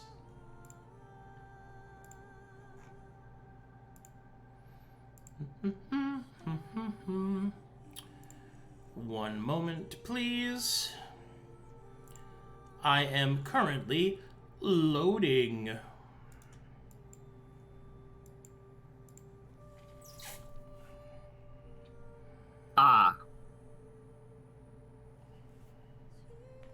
I'm gonna kind of sink down below the window and just you guys see Telry just kind of melt like a puddle into his seat. What are you doing? I'm hiding Why? because my sister's out there, and I don't want her to see me. Oh shit! Which one's your sister? The one with our family crest on her shield. Everyone, perception check now that he's called it out. The little one. On a pony. Plus, that's a classic paladin. What was that? Did anybody else hear that? That was you again. That was you again. Yeah. Oh, I see. The little one with the lantern on him. Where? He'll point. Was that my voice? Were you listening to me? Yeah. So I re-listened to every previous episode right before the session to get a thing, and it's on my phone. So sometimes I'll touch my phone, and then you'll just start blasting out of the speaker. Oh my god, dude. That was so weird. I was talking to myself. I was like, what the fuck just happened? Okay. It'll happen again in the future. That was crazy. All right. Well, with those rolls, Gruul and Marlowe, you spot the Lantern Bridge emblem on a young halfling woman's shield. She appears to be older than Telry, if I'm correct. That's your older sister, right? Yes. Yeah. So, what do you guys do? While you decide that, I'm going to go to the bathroom. Be right back. Moving on, I'm assuming. Yes. What's your sister's name? It's Alright. Guinea. Don't you yell out to her, I swear to God. I Yeah, won't say don't- anything. Don't worry about it. I feel It's that was a dangerous bit of information to give you, Chrome. Please don't do anything stupid. That or she will. if you're hiding from your sister, it's a good reason. She's dangerous as hell, man. I do not want her to know I'm here. I give do Telry a pat on the head, and I'm like, I'm sure she's lovely.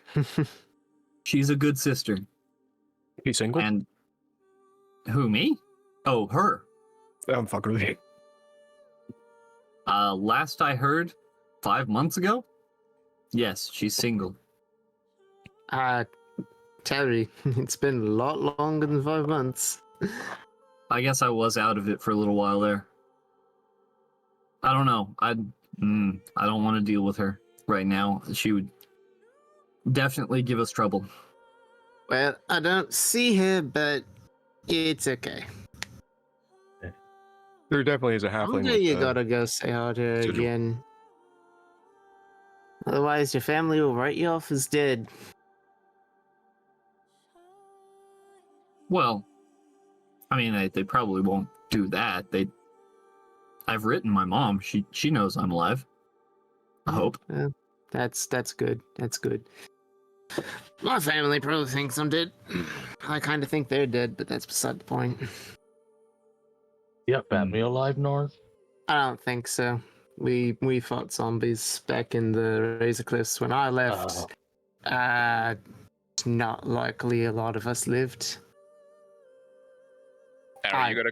Oh, good. My dad died protecting me because zombies are after exposure, people with exposure like me. So, yeah. Telry's got family. That's a good thing. They're in the church. I don't think they're gonna die anytime soon. Well, we all got really complicated history with our families, don't we? Families do seem to have that quality in common. I don't know, Marlowe. Any dark history with your family? No. No. The dark histories with him.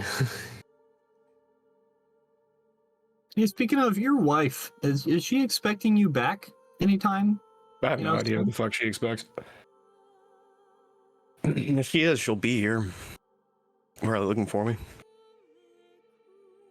Huh. Have you two met? She's his wife. Of course they've met. That makes Have I met her? Yeah. I've known her for a century. How is that supposed to work? We met young.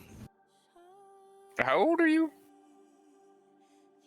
We've been over this. He's weirdly old. I think he's older than me. How do you get to be that old?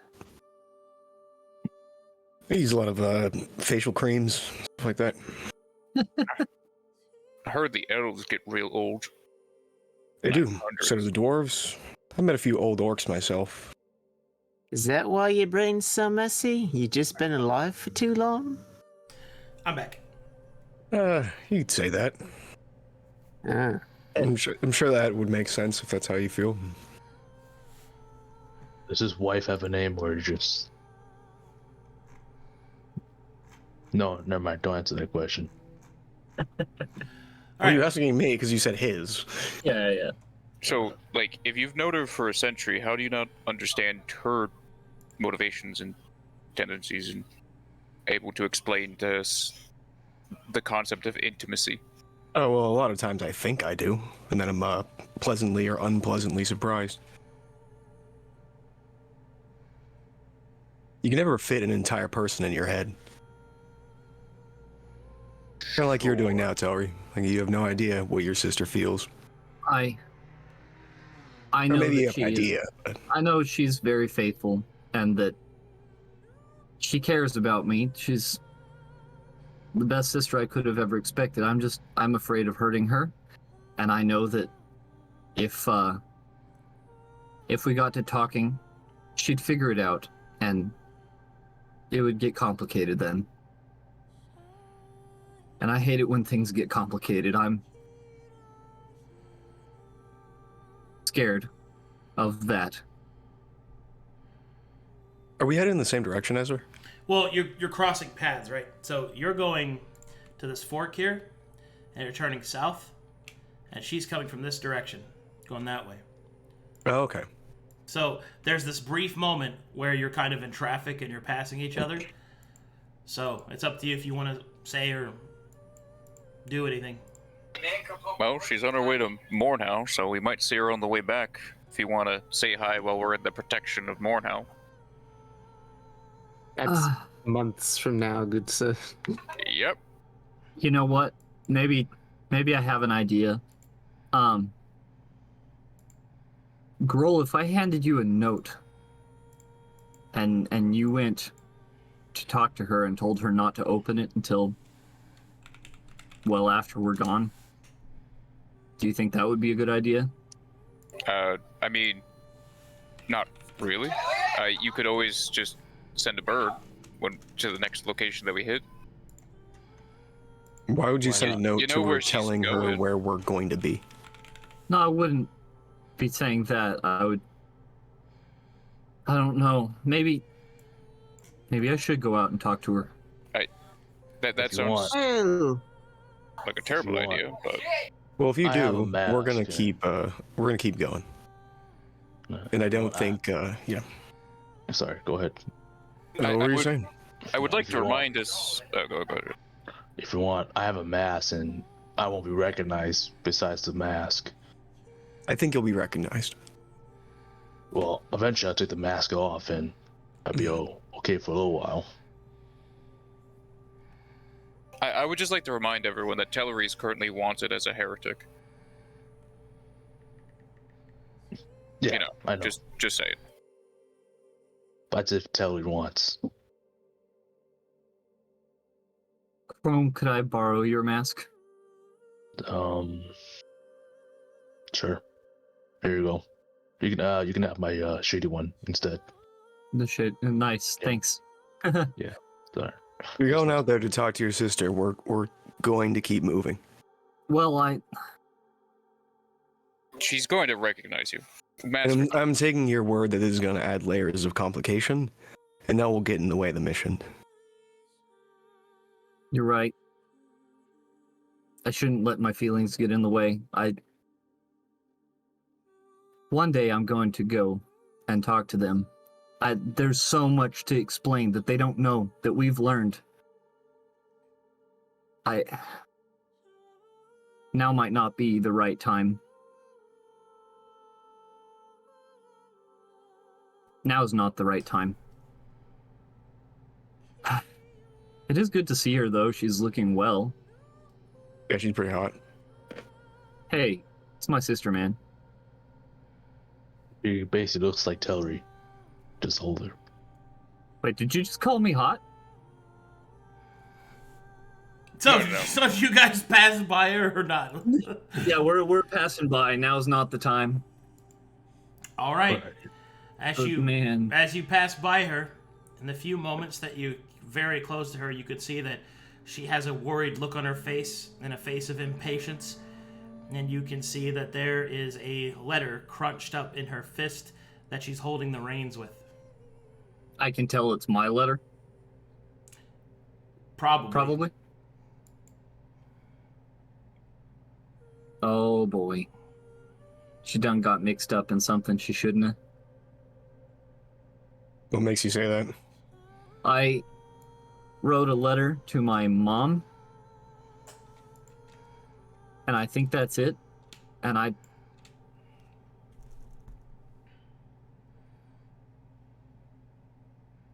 she pretty much knows anything I'd tell her anyway. Or at least thinks she does.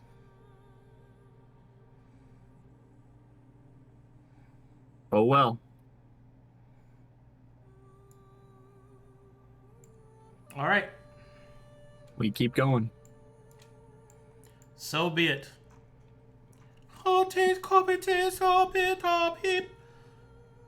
I'd fuck your sister. Excuse me? Stop the carriage! Marlowe, you and me outside. Yeah, just keep going. Just ignore these two, please. All right. He ignores the We could do it in here if you want. I'll not have you speaking in such ways about my sister, sir. I remember a while back. Marlowe smiles at you. I remember a while back a deal where if you said go, I'd shoot. So let's see here. This is between Marlowe and I. Marlowe, you take it back. If you guys fall, I'm gonna scream your sister's name out. Oh my goodness. Alright. Can we not do this right now? Like, Eddie, give us a couple days and then. Did you just say, if you fight, I'm gonna tell your sister? Yeah, I'm gonna tell you. I'm on board for that. That sounds like a good day, Crown. It's always over here. Did you just say that you're gonna tell your sister? You will not disrespect my sister's name. If you fight him, I'm telling your sister. Fucking what? Bro. Amazing. I won't do it here. But next time we stop. Oh my. Unless you take it back. I didn't mean it in the first place. I'm glad to see you're upset. If you don't mean things, don't say them. That will get you in trouble with me. I don't have... She's right there.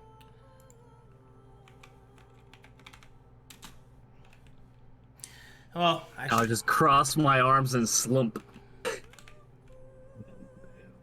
Kind of whispered it. Fressin. Grumble. See, as I'm sitting up at the front seat, I'll just kind of whisper to Chet, kind of wanted to see the fight. I kind of want to see his sister. Yeah, she's well built, but a little short. I'd see them fight. They're just talking so funny. You Didn't hear that one. Got him. Got him! Okay, here we go. Going south. Going south. Uh-oh. Okay, so that's gonna be 3 days of travel. Get you about to here. Oh, his sister smells him and is on our tail. No. Well, she's with the shield, so... Oh, good. Up ahead, you see a skirmish. A skirmish between about 40 men total, 40 troops. You can see that they are the forces of the church, are fighting against the forces of a group that bears the heraldry of the United Three Kings. Ooh, messy. Do you wish to interfere or avoid it? It's them against who? the Three Kings, which are the alliance between Shadrow, Flanderton, and Saltbriar. You recognize the heraldry? Not super well. It's definitely Southerners.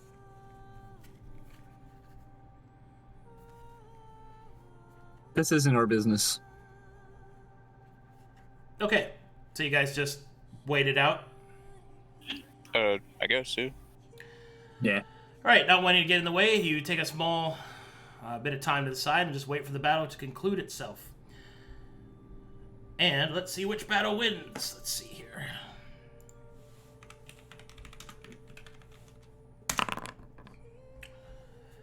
Wow. Unexpectedly, the church is actually overwhelmed by the ferocity of the fighting spirit of the Three Kings mercenaries, or the army of the Three Kings. You can see that in quick form, their clerics and paladins are overwhelmed by the sheer fighting prowess of the men of the south, and they are pushed back into a full retreat back to the Pale City. You can see that the Three Kings army raises its hands above its heads, whooping and hooping and hollering as they begin to voraciously loot the corpses of those that have fallen.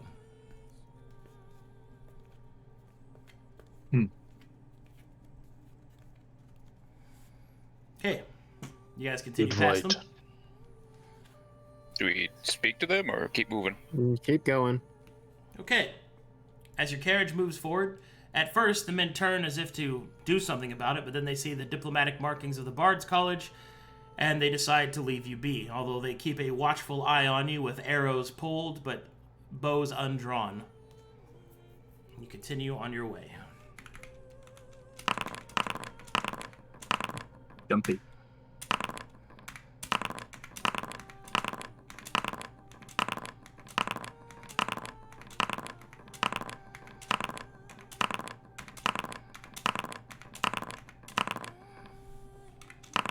Okay.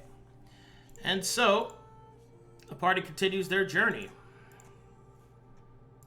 That was a lot of rolls. For 14 more days. Till finally you get to this point. So now you have a choice.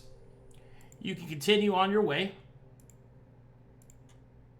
Oh, and I know there's a lot of people watching that might be a little confused by how quickly they seem to be moving. Remember, they're moving by carriage on the road, which is like the fastest you can move without magic support. So that's why it looks like they're moving very fast. Because they are, I guess.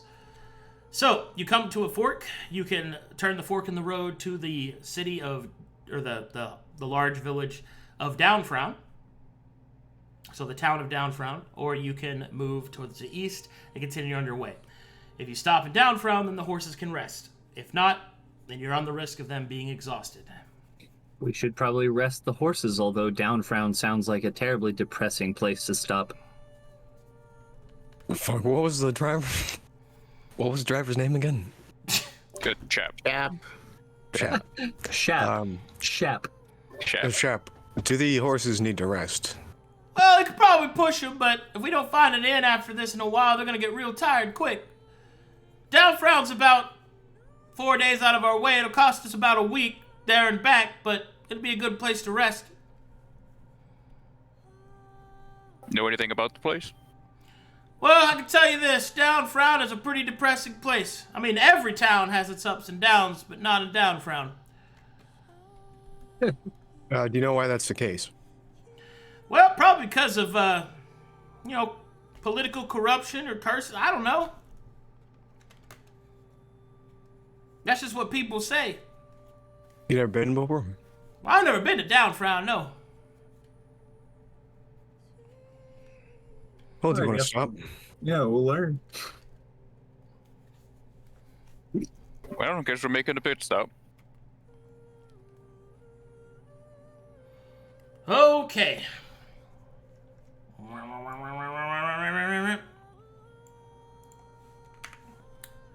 Every town has its ups and downs. Sometimes the ups So many rolls. outnumber the downs, but not in Down Frown.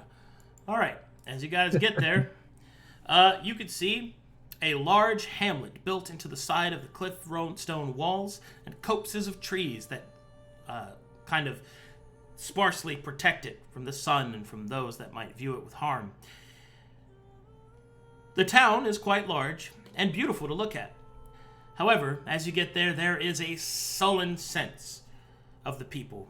They look at you with frightened eyes, and they move about, and you can see that many structures seem to be run down or broken, all except for save one place.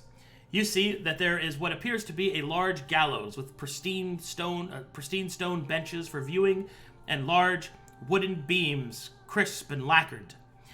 The ropes are currently filled with some ne'er-do-wells who are now hanging as corpses on display for all the town to see. And next to it, you can see what appears to be the local barristry or bureaucracy or perhaps the center of law, and you can see that it is almost built like a palace, festooned with all sorts of wealth and opulence, while the surrounding buildings seem to suffer. Did we eat the pig? You want Not yet. You want to eat Not the that I pig? know of. No, did we eat the pig, or is it still alive? It's still alive. You guys haven't ran out of rations yet. Yeah. Breakfast has thoroughly enjoyed himself. We've, I could see that you might have hit the nail on the head with the corruption mark before, but I think we might want to not say that too out loud. As Shabs moves you guys inside, he will move towards the stables, and he will point to an inn. It looks like the best place for us to take a rest if you want to, fellas.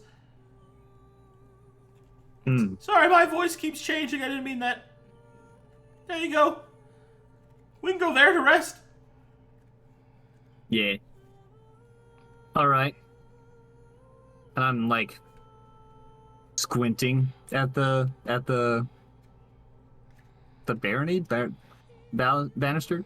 The barristers. The barrister. Yes, I'm staring at the building and squinting. Yeah. All right. Let's stay the night. Well, as you guys move into the inn, which is called the Sloppy Bucket, you can see that there is a very depressed-looking dwarf on the other side.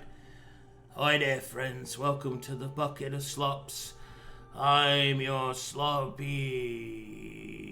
it doesn't matter. We don't get a lot of travelers around here, so I reckon you won't be staying that long. But we got rooms available if you want. All right. That sounds good. It's just one gold a room. All right, we'll probably take about 3. All right. Yeah. Sounds great. I'll pay for Shaps as well. Shaps will say, "Oh, thank you, sir." Oh, good. Very good. Very good. Is there anything else I can help you with? We do sell ale. Do you have wine? We don't. Unfortunately, only the sheriff has that. Okay. You're comfortable with the pig sleeping here? Sure. Oh, fantastic.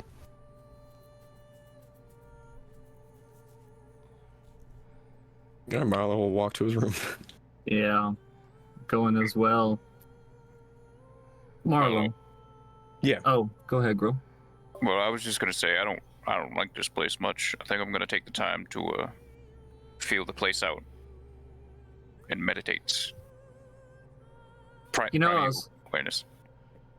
Yeah, as I was about to ask Marlowe, I hear Gruul say he was gonna do that, and I'm gonna sit with him. Yeah, just gonna go up into our room real quick and meditate to do primeval awareness, because this place seems really terrible.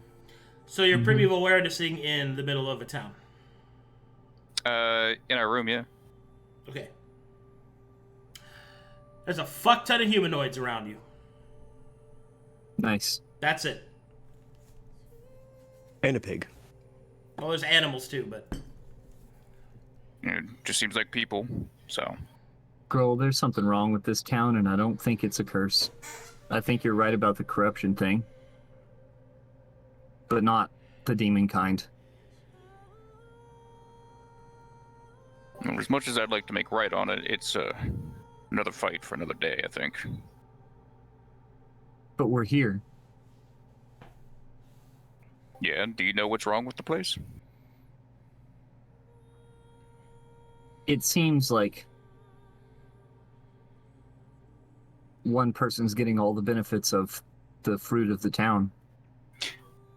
You understand that when we went to Edgington to do something similar, we came in with the knowledge of how they were holding power, how they were, who their associates were. We even got like small amounts of information about like what to expect when we got here. This place, we have nothing. You want to attempt to, I guess, start a coup on a government to which you have only known of as of probably 4 days ago. I'm seeing this on a scale, right? We want to help people, right? You're in the helping people camp. I'm in the thinking about the bigger picture camp of helping people. So let me paint you a little picture of what my bigger picture is right now. When I was a kid, my dad told me that to save the world, to save everyone, you have to focus on one, and then the next, and then the next. And Down Frown is small. And maybe we could do something about it, and maybe it would be that first step. I'm not going to down you for trying to do the right thing, but we have already started up another mission, and much like last time, I would rather try to avoid complicating it, especially considering that we are in a worse situation than we were before, and we are directly near the wall. Matheria's shield is only probably a few months away at most. Girl, is that all we do? Do we just travel from place to place and do little missions to help whatever's going on over in Mournhell, and go back for what? What's the drive? For information and also for direction. And then? We repeat. We do good by going forth and learning. Look, I'm not saying that we can't help the people here, but I don't think we have what we need to make sure that we can do it properly. Just by toppling despots doesn't mean that we've fixed the problem. We have to make sure that there's people who can replace them, take over, re-establish the city. I'm not saying we fix Down Frown indefinitely. Do we paint a whole new different color on it and make it better? If you can't fix something all the way, would you not try and patch it?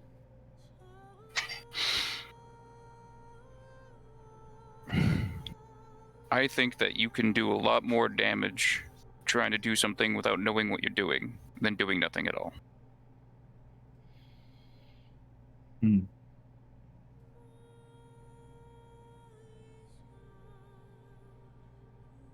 But what if there was something small that we knew what we were doing, that we could do? All right, what would that be? I don't know. We'd have to feel it out. Well, seeing as we are supposed to be waking up and leaving tomorrow, I guess you've got a long night. I guess I do. And I imagine you're not joining me in my long night? No, I will not. I will make sure to be staying up, and I will be guarding the cart. This place seems to be not good for the people, and I think that our relative wealth comparatively might attract some empty hands. All right. At this point, you can hear that the door downstairs opens and several people come in. You can hear chairs rustling and men and women kind of loudly talking and laughing. And who's downstairs right now? Anybody? No, I'll probably I'm be up there. downstairs. All right, Chrome, while you're downstairs, maybe enjoying an ale from the dwarf, you can notice that the dwarf looks immediately nervous as the door opens, and you can see a bunch of heavily armed individuals wearing chainmail and bearing weapons all come in, and they seem to be bearing the mark of an open hand with on a black heraldry with white a black cloth white heraldry symbol of an open hand receiving coins, and around it in the back is the shield of Mytheria. And you can see that these people come walking in, sit down, and the dwarf is immediately nervous. And then one man walks in, a middle-aged man, quite handsome, with a scar on his cheek, comes walking in straight over towards the bartender and says, "Torrance, my dear fellow, I believe our deal was that you would inform me when you had any new coming visitors. And I would say that the carriage outside, marked with the diplomatic remnants of the Bard's College, the saga of colleges, of all things, would be one such thing in which to be imported. Now, we've had an agreement about your tax, and I would hate to have to amend it once more for this little infraction." My lord, I'm so sorry. They just arrived. I was just on my way, but I had to help this customer." He'll look over to Chrome. "I see. I suppose this infraction could be overlooked as long as you saw to my men getting their food and their drink to their fill, yes?" "Of course, sir. Of course." The man will sit down at the stool and then will kind of look over. "Tell me, stranger, why have you come to my town?" All right, Chrome, make me a special check. D20 plus your level, and you have advantage. I'm just gonna do 2D.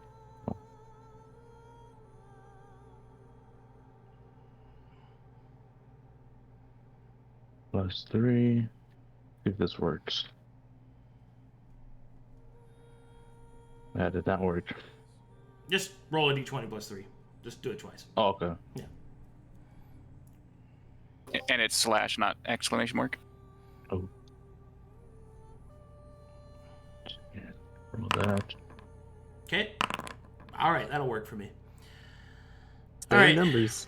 All right, as Me this too. man sits down from you, he carries with him, he's got perfume, his lips are chapped, or rather, his lips are covered in a strange film, making him seem luscious and full. He's well pampered, well fed, but even with all this extra makeup, you recognize him. Many years ago, you shared the same camp and you robbed the same people. This man is no sheriff, but you know him well. His name is Shadwell, and he is a son of a bitch. It seems that he hasn't recognized you, however, a blessing of your strange horse helmet.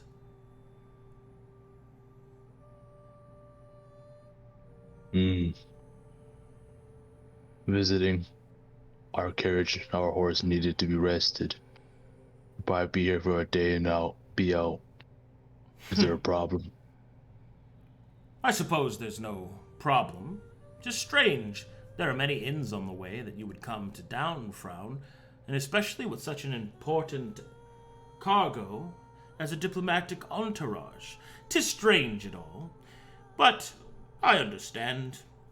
One needs to resupply, and as long as you cause no trouble, there will be no problems with me. Please, enjoy your stay. As he stands up and he goes to join his men, you remember it. The fire. All those people killed. Not for their money, but just for the sport of it. You remember Shadwell's laugh as he plunged his dagger into the back of your chieftain's head. You remember the scattering, the camp being destroyed. So this is where the dog has been hiding.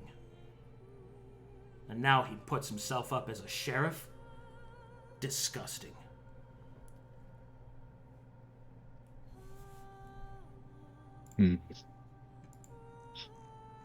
Interesting story you have here. Who are you talking to? Bartender? The bartender, yeah. Doris. Oh, thank you.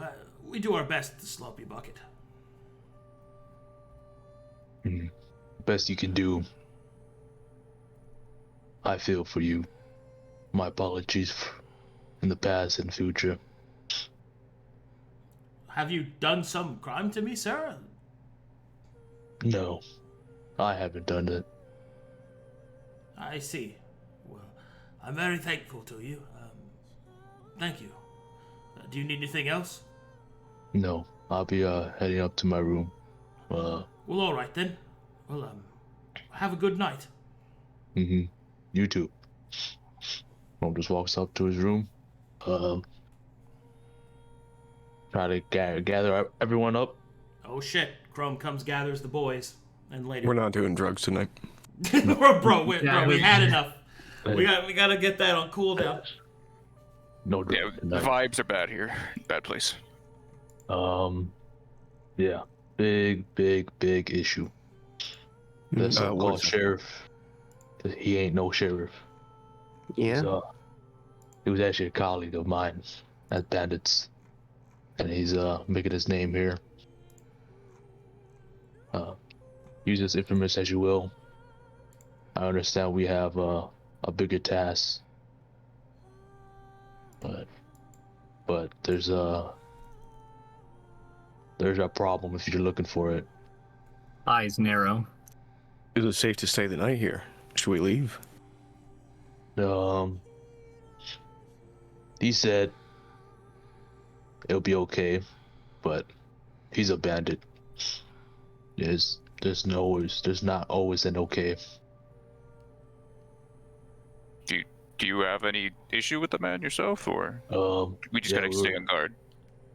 Stay on guard. He's the low of low. He kills for sports. Question is, can you trust him? No. It's not if he's evil or anything. If we can't trust him, then we should probably leave. No, we can't trust him. His word is twisted with lies.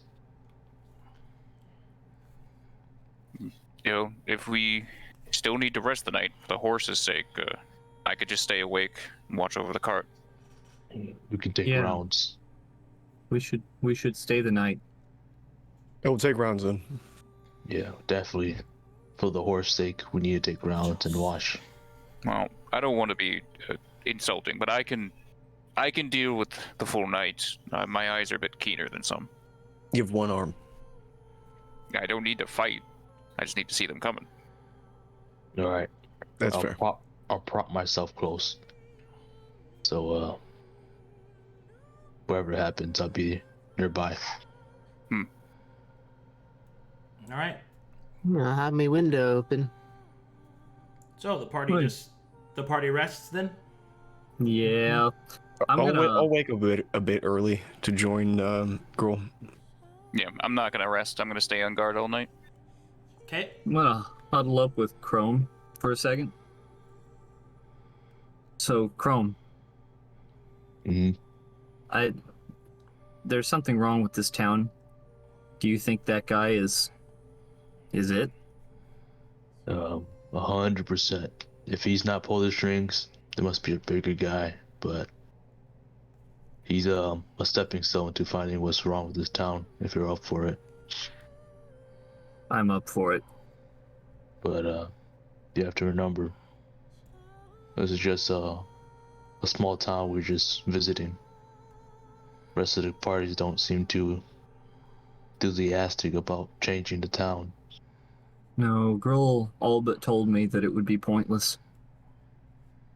I don't think it would be pointless. Do you? It's hard to say. There's not much for this town. Even we do free it, another big show just come up and just reclaim it. Right. If we dealt with one bully, there could be another, but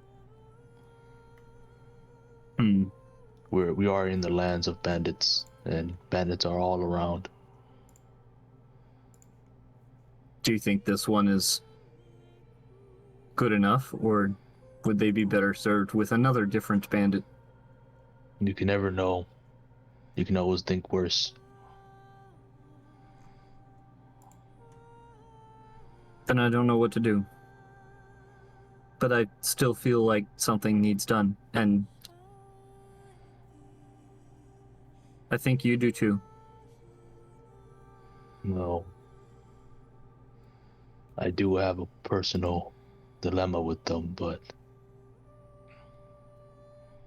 I have a job to do first. And a bigger plot than fighting some bandit that I used to work with. I have a bigger picture to play.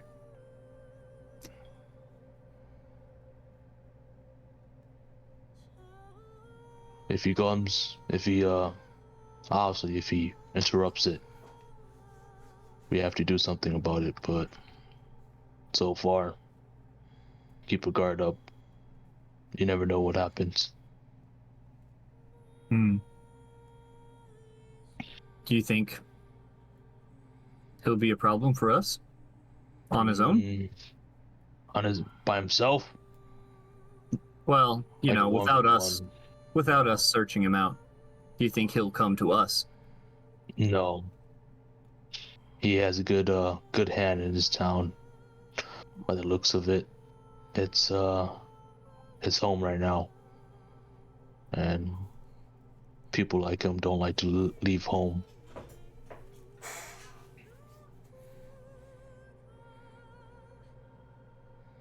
So, do to you answer the question, he's not gonna come after us if we leave. He might send a little party, but we can always think the worst.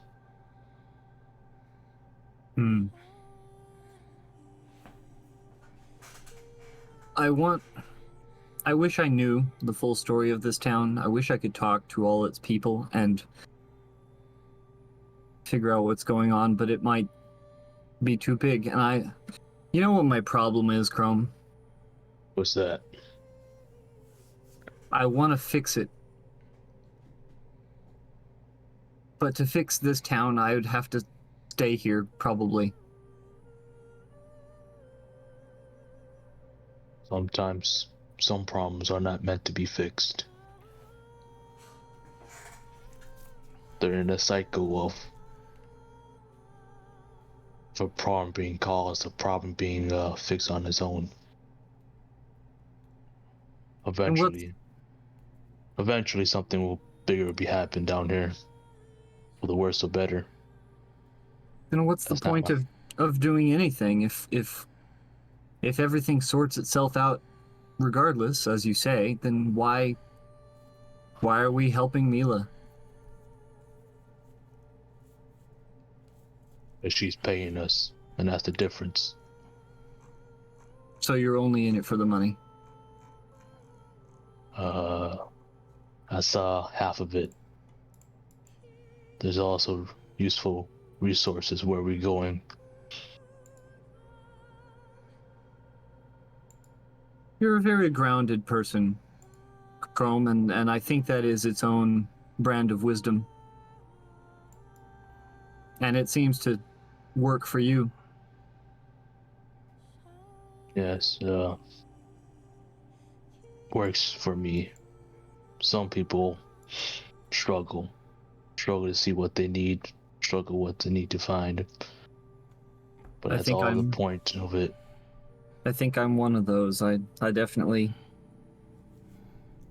I thought for a little while that I knew what I was supposed to do, and now I'm lost again. I'll just keep looking for it, I guess. The bigger you struggle, the bigger the catch it will be at the end.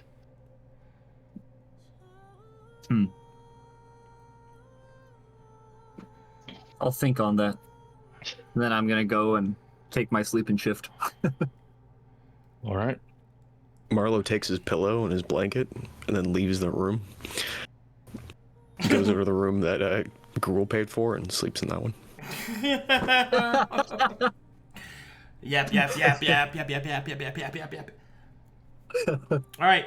So the party stays the night, and for the most part, are undisturbed. Eventually, the sheriff and his men leave, and the sheriff leaves as well. And nothing else really happens the rest of the night. In the morning, as the party gathers themselves outside and prepare to leave, Shaps will walk up and jump up on the carriage, and will announce, "The horses be taken care of. We ready to go if you want." Yeah, let's go. All right. All right. I'll As you leave each, one last depressed look back at the depressing town of Down Frown and hop in the carriage. as you turn to leave and move your way through the city, through the town to get back onto the road, you can see that today the sheriff's men are out all over the place in the early morning. People are being dragged from their homes and having their pockets emptied. Some of the houses are being searched. Valuables and gold are being taken from them and being moved towards the center of town, where the sheriff's office is. And you could see that waiting for you at the gate is Sheriff Shadwell himself. He and his men, a couple of his men, wave at you as you leave, bidding you a good day. Marlowe waves back. All right. Some does too.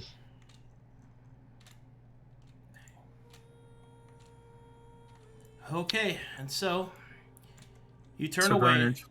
You turn away from the town of Down Frown and leave it behind. Sir Bernard, one day we're coming back. Sir Bernard doesn't respond to you. He's only staring at the town.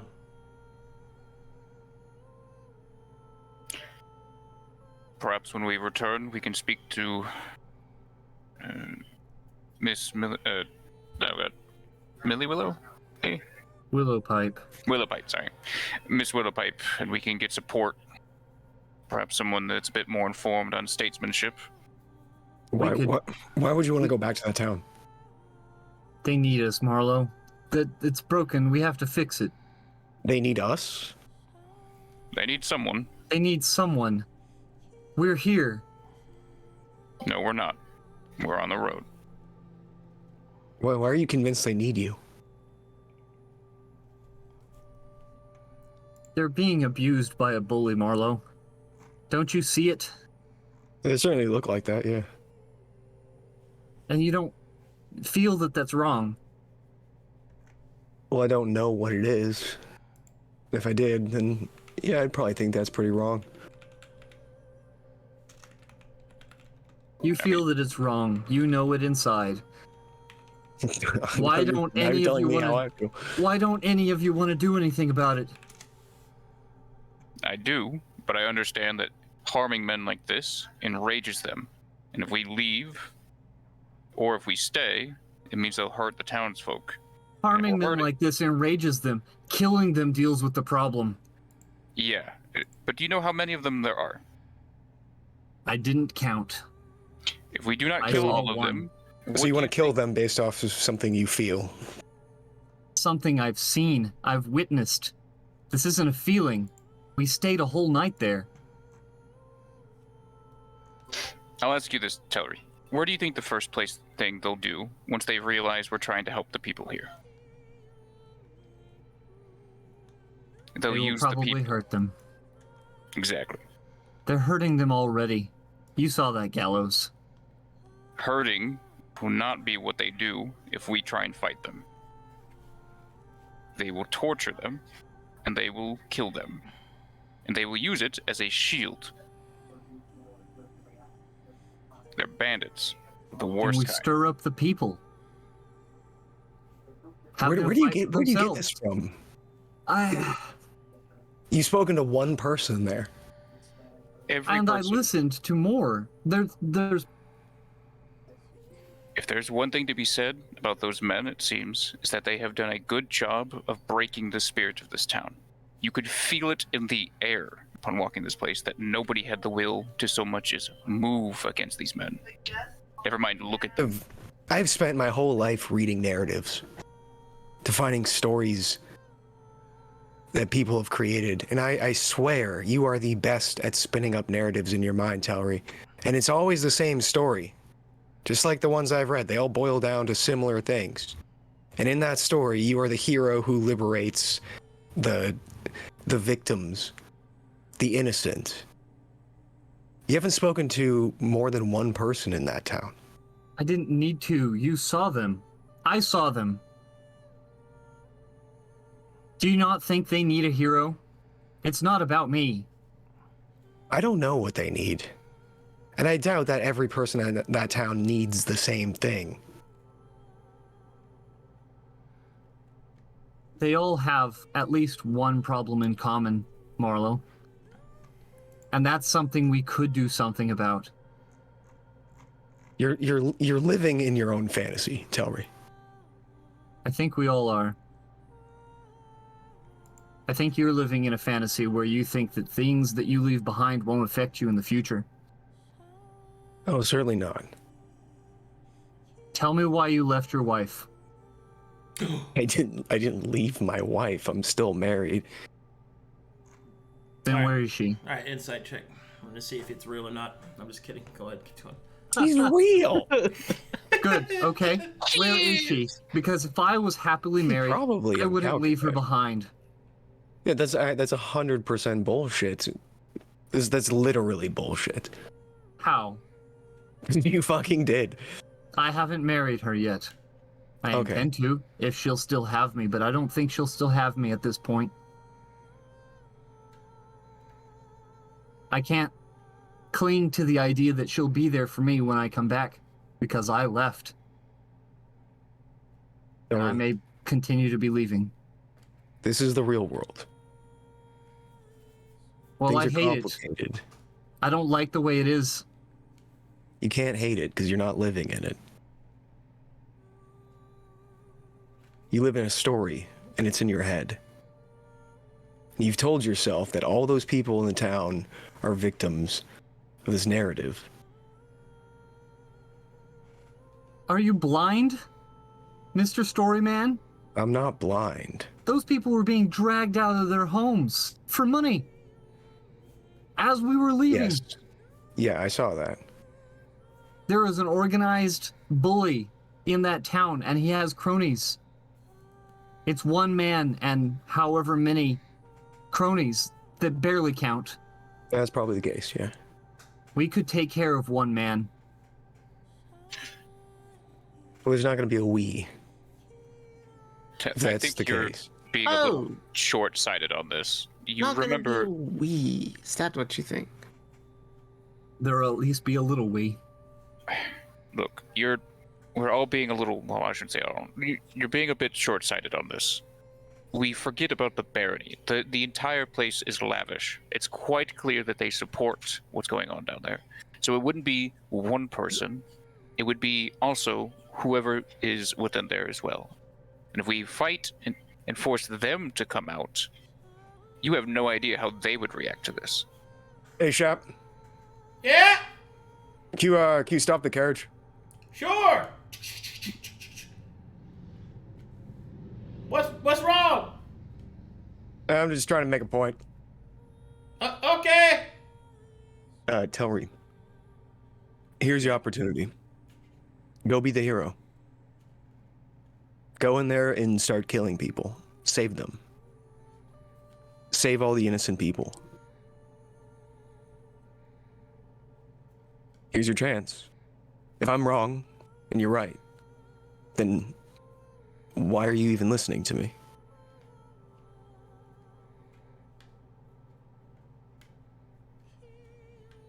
Marlowe.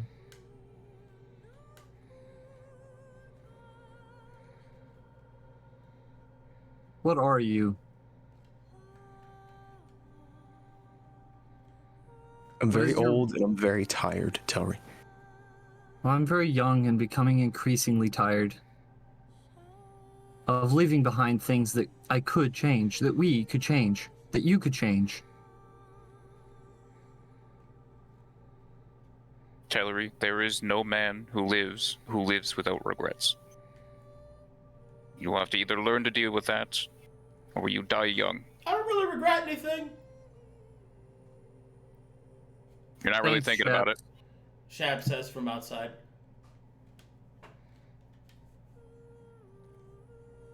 Gruul, when we got here, you noticed right away that there was a problem. Of course. Are you okay with running, with leaving? I have not forgotten. I understand that what has to be happened here is something that will eventually come down upon it, but I do not believe that we have the means to do it. Plus, we have other duties that we are called upon, that we have promised to do so. And not a small one either. If we stay here, we endanger that. Endanger ourselves, and more importantly, endanger all those you are looking to save. I do not think that their living status will change when upon our leaving. I do regret that. But if we made the mistakes that could have easily happened, as they happened the last time you stuck your nose into such things, then you'll just come back with more. Tell me this. Tell me this, then. Tell me this. And I'll leave it. Do you think what we're doing for Mila will eventually trickle down to these people? I cannot see the future, and I will not state that I can know it. But do you think it? I think we can help many people.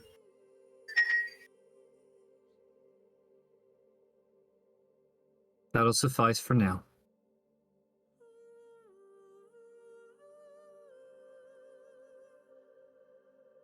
But one of these days,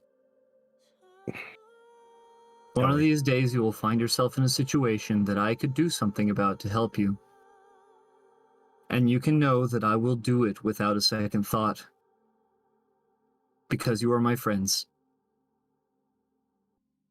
And I would like to one day be powerful enough to do it for everyone. And maybe that day will come, and I hope it does. I hope one day we can all gain the strength necessary to do what needs to be done. Oh shit, I wish you hadn't said that, Telry. Everyone notices that Telry's eyes glaze over. Dang it. I was prepared for this the whole time. Oh, good lord. And we are going to have to find out what happens next time on Sagas and Solace. Oh, man. Oh, what did you just say to me, Telry? What words did you just say? Guess you'll have to check the VOD, huh? He said, and I quote, "One day I hope to be strong enough to do it. If it's strength you want, I'll show you where to find it." Tee-hee. Tee-hee. I smell it coming. Oh, I smelled it coming. Hey, did you have anything you wanted to say, Marlowe? I think I cut you off there. No, it was more of like snap back to reality. Hope there goes gravity, mom spaghetti. I see. We're about to do that. I will tell you, that was an amazing session, guys. Good job. Big claps for all the role play that happened. Big claps all around. That was good times. I was so tempted to not unmute when you were talking about your dad and being like, I'd fuck your dad. Your dad, I'd fucking plow him, bro. Oh my gosh. I'd fuck your dad. Fuck. You know what's worse?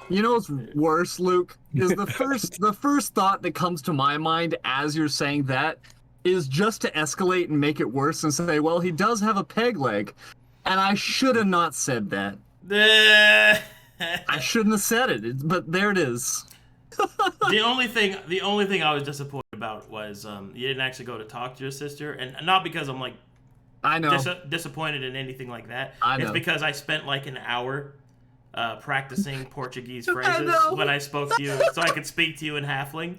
I was so ready. I was so ready, dude. It'll come, bud. It'll come. I was so ready, dude. I was so ready. I was like, Irmão que voce fez. Like, I was so ready, dude.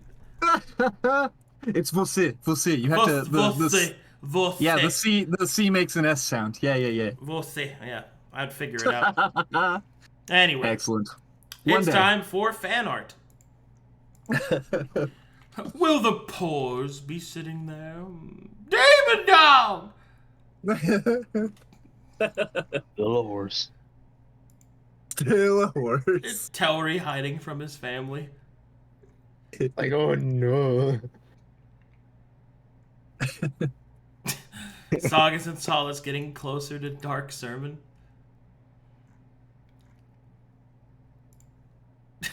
Leaving Down Frown. Not my problem. This is a powerful image. It's him. It's him. The party started. Let's get this party Party's started. here. Let's get those 40s popping. So is Chrome addicted to whale spit now? Chrome is addicted to life, bro.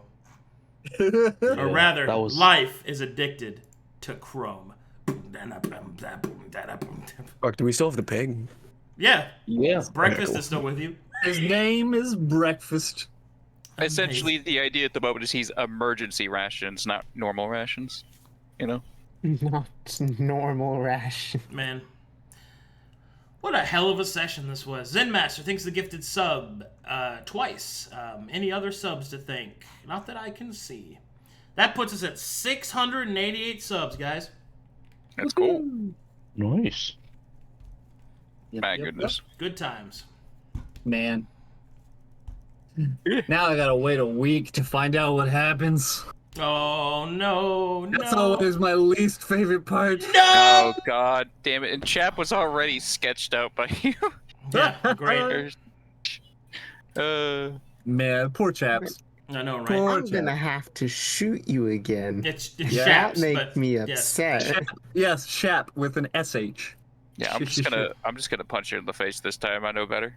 Do it. Fight me. Alrighty. So, in the meantime, as a announcement, tonight is a community night. So, if you guys want to jump in and hang out, tonight we'll be hanging out in the Discord, probably playing games, chatting it up, talking D&D, all kinds of stuff. And I look forward to seeing you guys there. We'll be starting it up in like 10 minutes or so. Bye-bye, chat room. Bye-bye. Bye, chat.